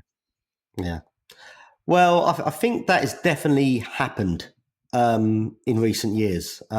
If you there is always going to be the part of horror films, especially that do the cabin in the woods, people getting slaughtered, whatever. But if you look at, there's a lot of horror definitely in recent years that has merged that social commentary versus the horror element. So if you look at like stuff like Jordan Pelle's doing, like Get Out, stuff like that, films like Us. I'm just trying to think of other horror films recently that have that. There was a film called Relic, I believe it was, and it was like kind of a monster film, but it was actually about losing a parent to dementia. Was the the undertone from a PTSD. There was a film many years ago about PTSD, but it was called Jacob's Ladder, and it was kind of done as a horror movie. So it's definitely possible to merge the two, and because that horror audience is so widespread, when it does happen, they do love it even more. I watched a film, the film Weapons, which is at the Good box office at Josh. the moment. Yeah, I just Yeah, watched it the it's other just day. brilliant. Yeah, I mean, you that's got a lot of undercurrents of grief, of alcohol, of drugs, and how we're not in control of. So there's all these underlying elements to horror that can be used for the audience, and because, as you said, because they don't need the big stars, because they don't need the big budgets, horror audiences are usually very open to to feeling a new experience and looking deeper into it. But it does take some doing, unfortunately, to merge the two and not getting the message lost. And that's why I mentioned people like Jordan Peele, sorry, who does have this ability to keep both those things on track. I mean, I would highlight and champion the film Get Out till the end of time. I thought it It's was amazing. amazing from the day I see it till the day. And there's still bits I watch on it now and go, yeah, so, and I just suddenly realize what was being said there, picking new bits out every time. So yeah, there's definitely the way to merge the two. And I think that's where many filmmakers do love horror, that it does have so many areas that you could explore. Absolutely. Well, I want to throw some closing questions before Great. I let you go, if I can spit that sentence out. The first one I'd love to ask, is there a book or are there books that you love to recommend? It can be related to our discussion today or completely unrelated. That's a good one. So, but books I like, I do like uh, ones that have that underlying message, should we say. I mean, most of the books I read are usually boring filmmaking biographies and stuff like that. But I love The Beach. I think The Beach is a fantastic book. I'm rereading that again as we speak, which is why that one's on my mind. What do you think Um, about the film of that? Because I love that. I love it's the book, the Alex Garland book. yeah, it's hard because, funnily enough, because I was reading the book again, I did stick the film on again the other day. Um, Danny Boyle will always be my hero to the end of end of time, but the second half of the film doesn't quite work for me. Well, I didn't think it works as well if he's not English, not British, because That there's that whole "the Americans are coming" theme. Well, if the lead yeah, is American, you've just lost that completely. Yeah, that always does feel like an odd choice, to be honest. Yeah, and obviously being a Brit who's travelled Thailand as well, the book always did have a little bit of relationship with me, especially as I read that when traveling around Asia as well. So yeah, look, again, I would never say anything bad about a Danny Boyle film. It's just I don't have that in me, but I do prefer the book. And another book that I always go back to. Have you ever read Brighton Rock? I haven't, no. Yeah, Brighton Rock is a fantastic book about crime in Brighton. I think it was 1930s time. But the as evil as the lead character is, he's very religious, and so is the girl he's dating as well. And it just that's a fantastic book. I always love that. It's a question that's thrown me, to be honest. But from yeah, it's a more recent. That's the two books I'd always go back to: The Beach and Brighton Rock. From a fiction point of view. I am actually writing a book myself at the moment, so I'm trying to sort of stay away from too many comparisons, which just to keep my mind a little bit clear. Which genre? I won't go too deep, but which genre are you writing? It's crime thriller. The Beach Meets Savages is my sales elevator pitch. But yeah, it's very crime thriller. It's I've never written a book before, so this is so screenplays I find quite comfortable with. This was way out of my comfort zone, but I've really enjoyed the process of it, to be honest, because maybe when being a filmmaker, when you write a screenplay, you put pressure on yourself for it to be good. Because I'd never written a novel, that pressure was completely gone. And you're kind of allowing yourself to be a bit shit, really, and just get it out, and and be quite freeing. So I've really enjoyed the process of that. We're getting to more of an editing stage now, so yeah, that's going to be where it starts to become a bit serious. But yeah, really enjoyed the process of that. I'm doing the opposite at the moment. I'm taking Kinder and I'm writing the pilot's already written and it's out and about, but Yeah, I'm writing the rest of the script now. And it's funny because you realize how different those two are.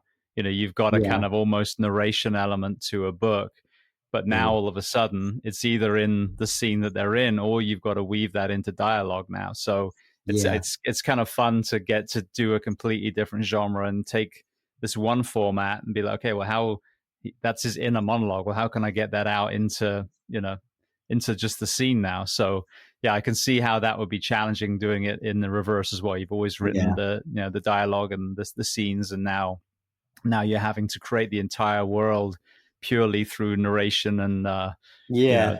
the scenes in a novel setting now instead of an actual screen. Yeah, and as I said, it's just what you're comfortable with as well, isn't it? But I think as long as you just keep telling yourself that storytelling is storytelling, be it visual or be it on the page, and there's rules and ways you can do that.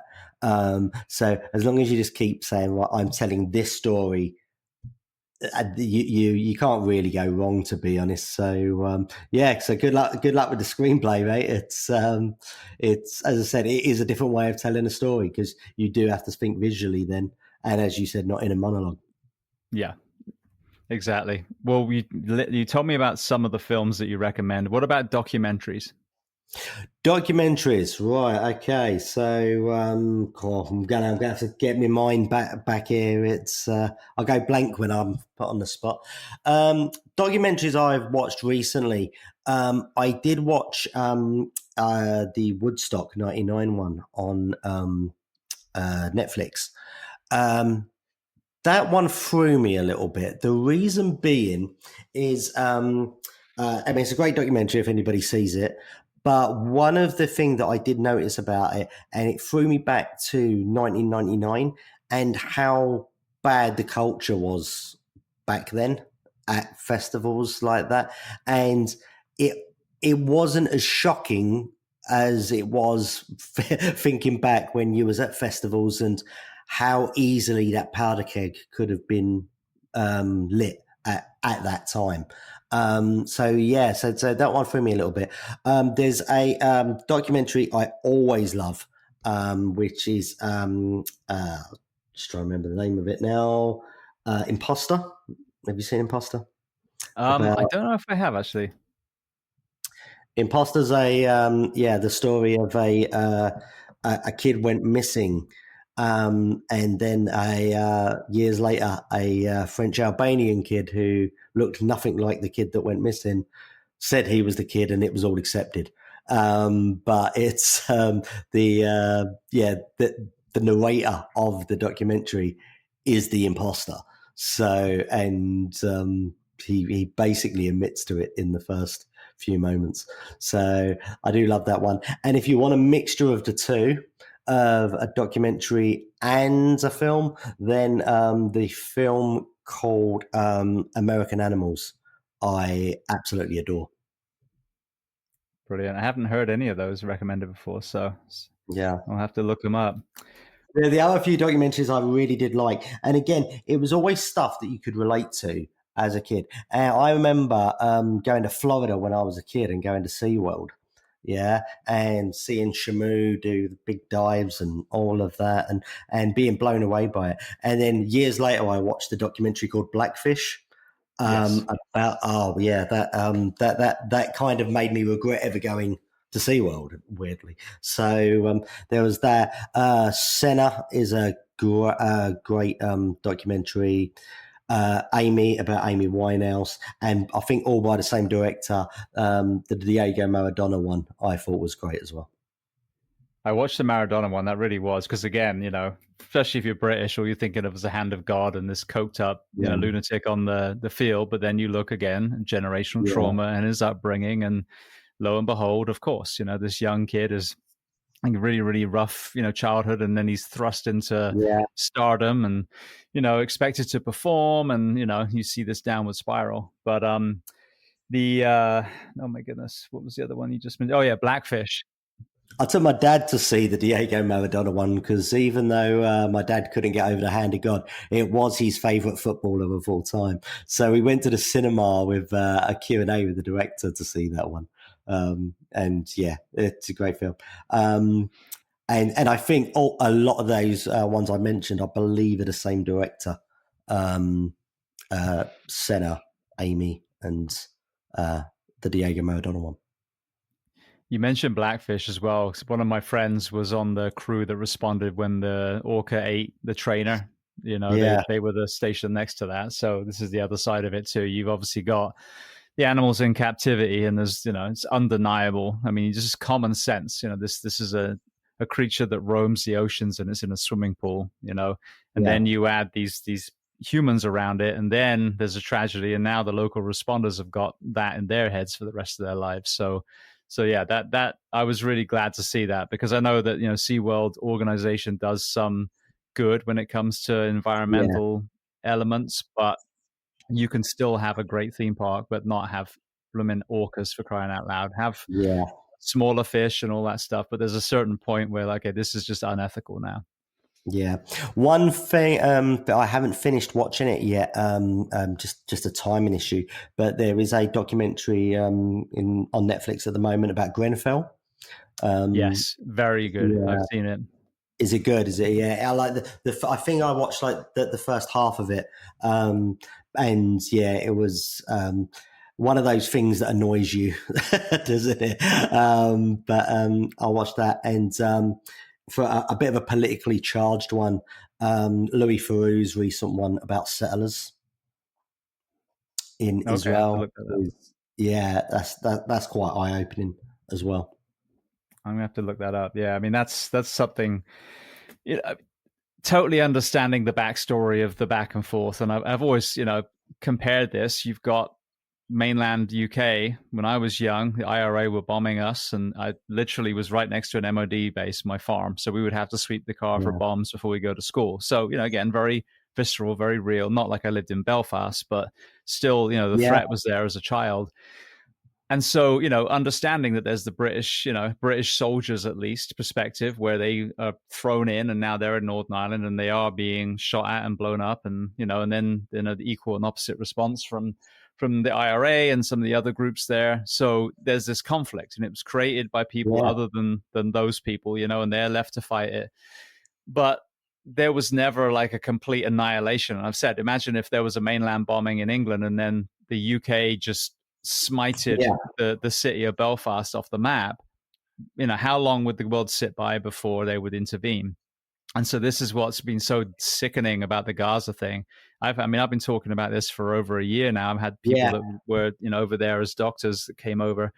It's like, at what point do you start saying, okay, something is really wrong here? And I know finally now people are starting to, actually acknowledge it and push against it. But we're talking almost 2 years later, yeah, 60,000 dead, of which 20,000 are children. This is something that needs to be talked about, because that's nothing about the Jewish faith. It's about these individuals that are committing these atrocities under the flag of Israel. It doesn't yeah. reflect every Israeli person. Well, So that separation has to be made. yeah, well, you can be against Hamas and not blame the Palestinian people, and vice Exactly. versa. You can be against Benjamin Netanyahu and the IDF and not blame the Jewish people. The two things again, you don't have to pick a side. You you can look at the atrocities for what they are. It's been very annoying here, to be honest, because obviously our Prime Minister at the moment is Keir Starmer. It seems like he's done everything he can to just not be Jeremy Corbyn. So it seems like he's been on the wrong side of this all the way through it. And he was obviously, it seemed he was very scared at the beginning to say anything against Israel, and therefore was live on radio saying, "Oh yeah, they've got a right to cut off water and electricity," and you're like, "Oh, come on."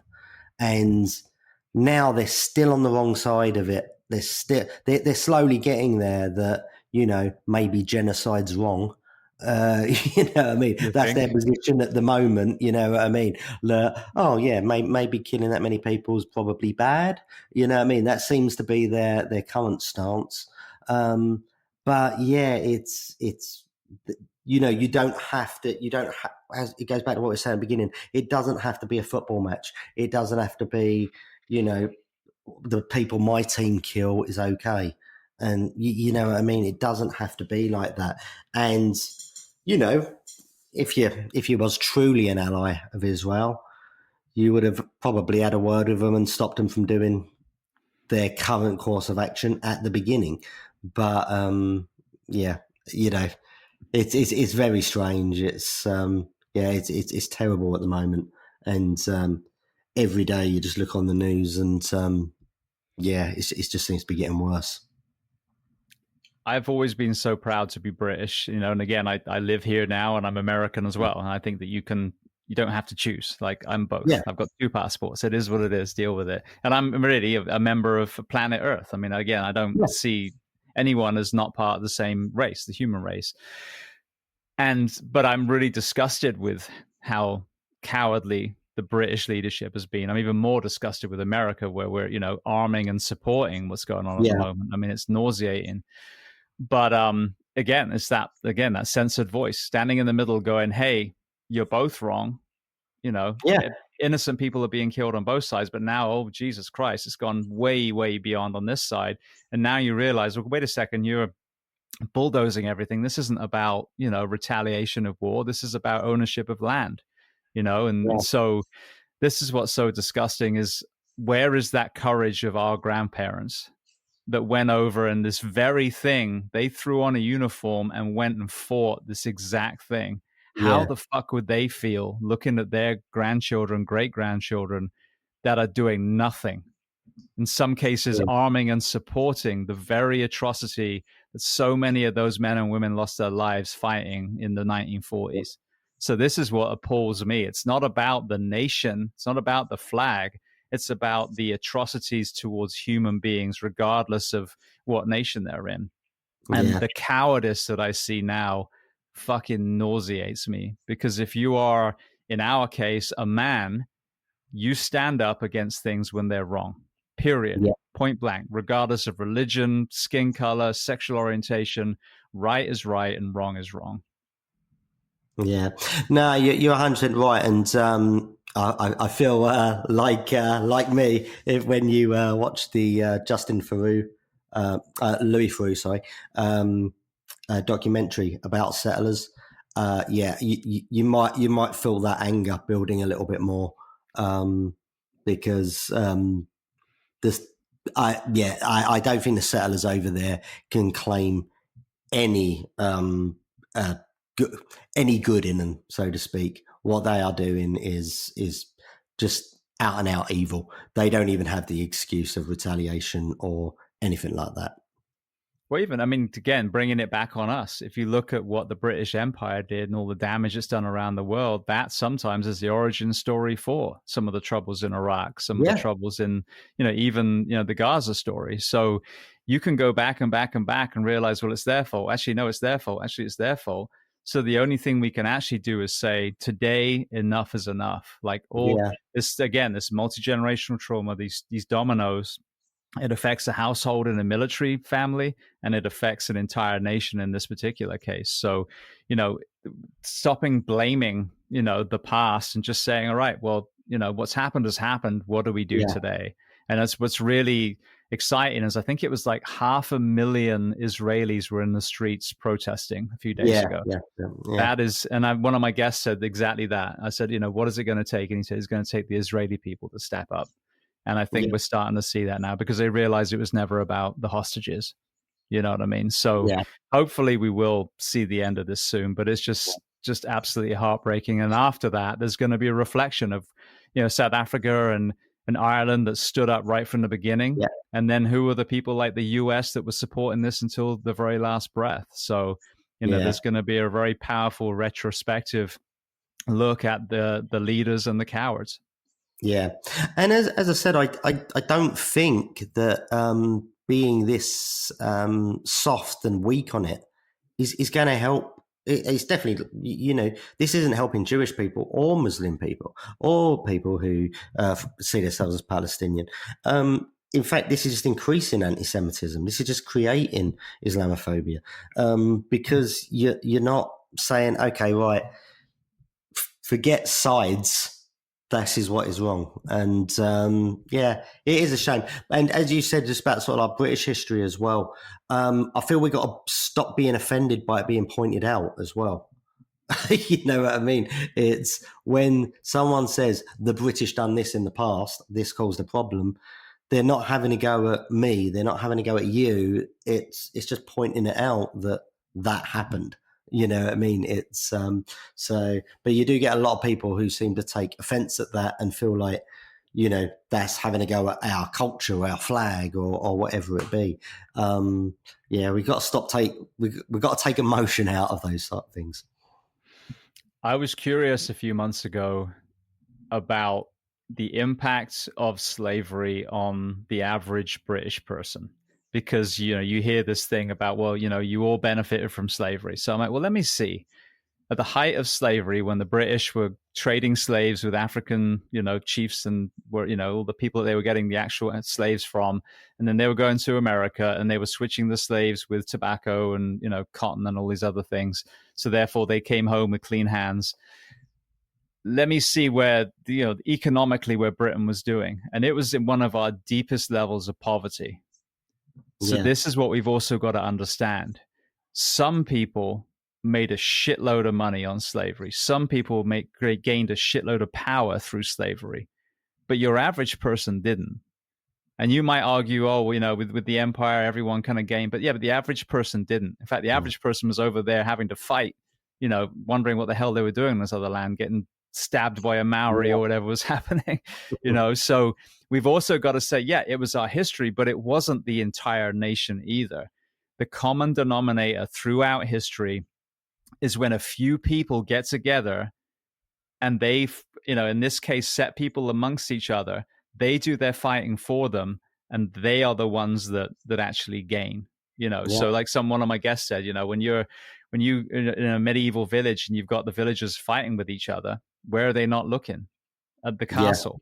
And this is exactly it. We got to realize that whether it was Hitler or Netanyahu or whoever the tyrant is, I mean, even freaking Trump and Biden on a lesser scale, these people that are dividing a nation and setting people against each other, it's the same algorithm every single time. The few ruin it for the masses. Once we have that awakening, I think we really turn human history around. Well, it's the same now, isn't it? Like you touched on it there, that, like what is it sort of like how many people in the world actually have the same amount of wealth as the rest of the world? It's like, I don't know, 20, is it? So where people like Elon Musk, who the amount of money he's valued at, I mean, what's the point in someone being that rich? There is no point in anybody being that rich. But you have a go at a billionaire or say they should be taxed, you'll have people from working class backgrounds defending them and saying, oh my God, how dare you have a go at the billionaire? It's the same now, and it goes back to what you were saying. Slave owners are protected as British people, or billionaires are being protected, but generally, how does them having all that money really affect us now? It doesn't. It's we're fighting over something that we're not going to see a share of. It was hilarious watching the yo-yoing of anti then support of Teslas. Originally, it was a lefty, hippie car, and then Elon joins Trump, and all of a sudden, everyone wants a Tesla Cybertruck now. Then he leaves, and now they don't want it anymore, and they're burning it. And it's like, oh my God, really? It's exactly to your point. Like this person that doesn't give a flying fuck about you makes a fortune on these electric cars, and you guys are crying over whether you're supposed to have one or not, and now you're burning it out of protest. And from a person that doesn't give a shit. Yeah, that you spent your hard-earned money on buying in the first place. Yeah. One thing I will say about the UK on that, we never really had that divide, luckily. Elon Musk was always pretty much hated from all sides. So I've never met anybody in the UK who's liked him on the left or the right. So that one's been pretty universal. All right, we're going to the closing questions. Unlike the people that we just talked about, is there a person that you'd recommend to come on this podcast as a guest to speak to the first responders, military, and associated professions of the world? Oh yeah, that's a good one. So there's probably quite a few actually. Obviously, my colleague who's gone through this with me, Dr. Kasha Wilk, she's got some very interesting ideas on how we can help, all based around choice, which I said at the start of this. She talks about this stuff really well. And there's quite a few people who we've spoke to throughout this process. Veterans, I know. They would definitely be interesting people to have on as guests. But there would be definitely people who I feel that, could add value from a first responder point of view. Fantastic. All right. Well, then the last question before we make sure everyone knows where to find you and the film. What do you Excellent. do to decompress? For me personally, Yes. oh, okay. So, very, very boring. I'm a cinema person, that's my happy place. We'll always go to the cinema. Um, sometimes, well, this week it's been 3 times a week, but that is my decompression zone. A filmmaker saying they go to the cinema a lot and watch movies is probably not the most interesting answer, but that's what it is for us. That and travel as much as we can. I'm a big believer in travel. Does broaden the mind. Get out and do that as much as possible. How has the British cinema industry recovered post-COVID?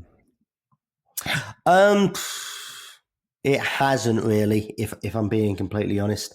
Um, it's quite dire for people in the industry. We've not really.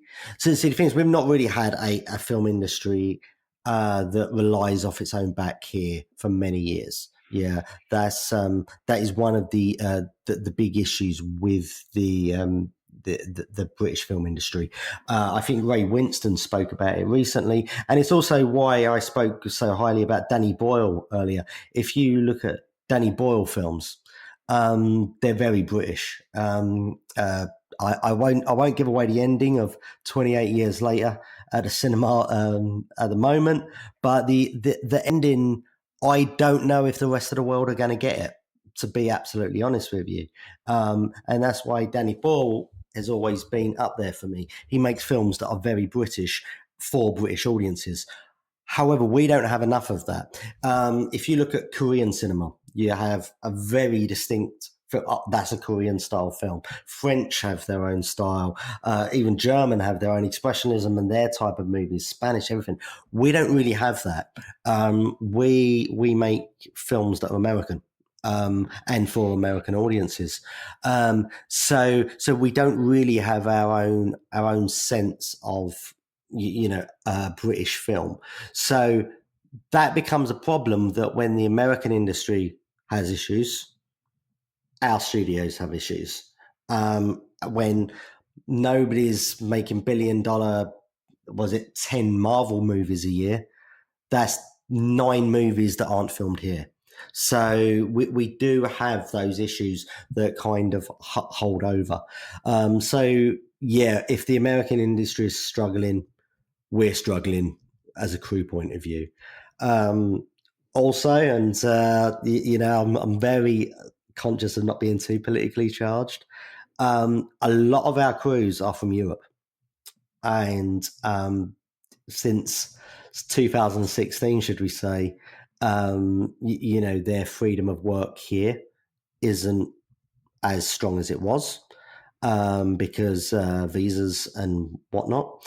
You're saying Brexit fucked it up? Am I reading between the lines? Yeah, so you got to be careful because otherwise you're just going to have a stream of hate on the comment section. But and that goes vice versa. Obviously, there was a lot of British crews that I knew that would go and work in France, would go and work in Germany, in Bosnia, wherever it be. That isn't an option as much anymore because why are you going to give a visa to, a crew member that you could get from Europe? You know what I mean? So it hasn't really recovered. It's obviously different for me because being a director and a writer and a producer, I've always had to create my own work. Many crew people who I speak to who worked on Unseen Scars as well, it's not a great environment out there at the moment.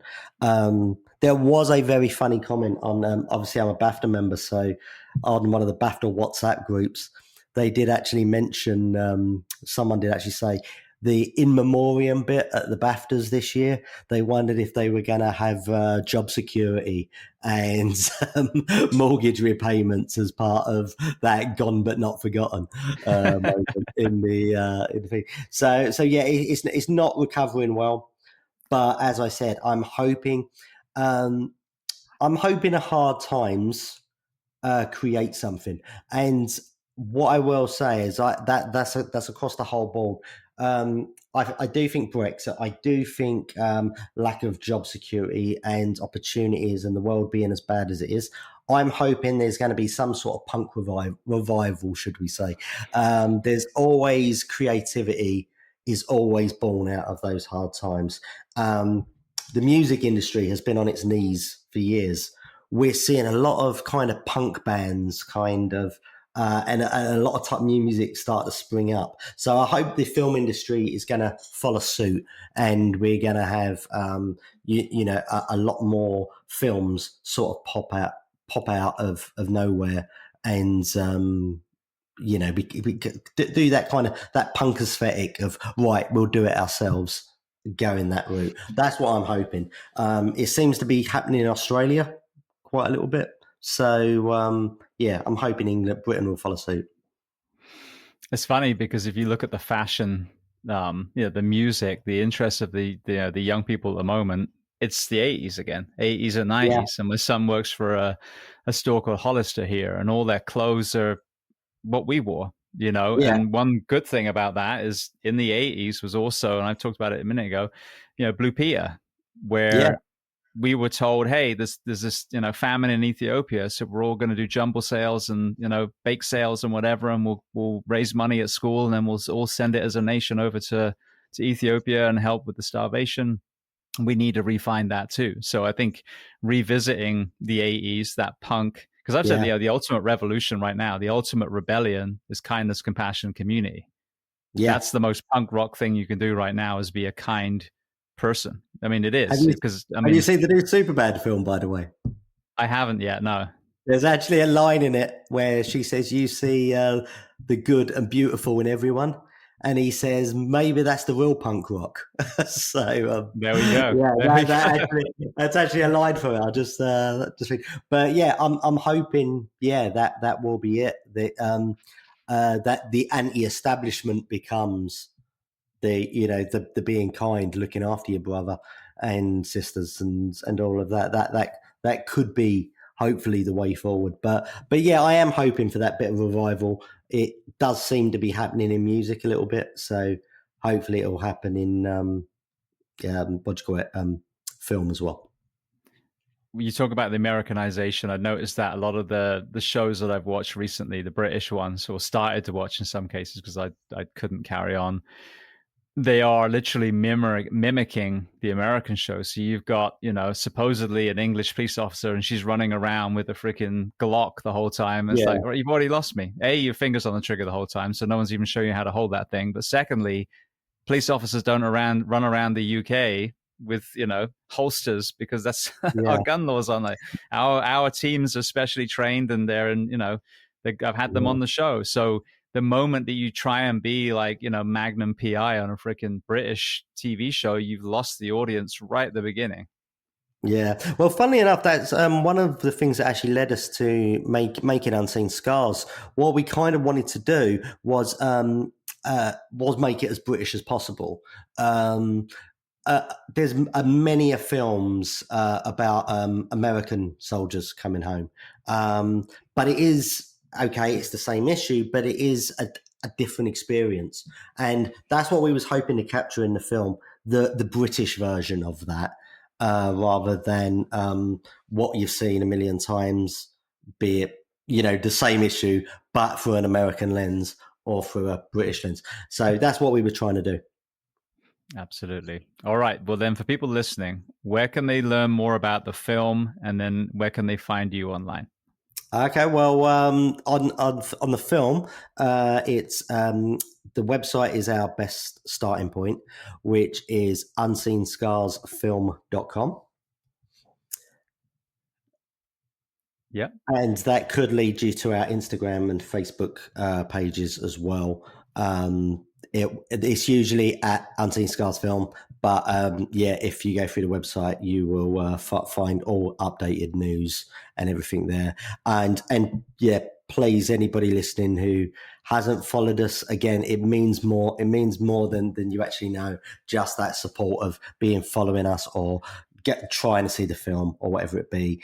For any first responders listening, especially in the UK, there are resources on the website as well that can help as well. So we'd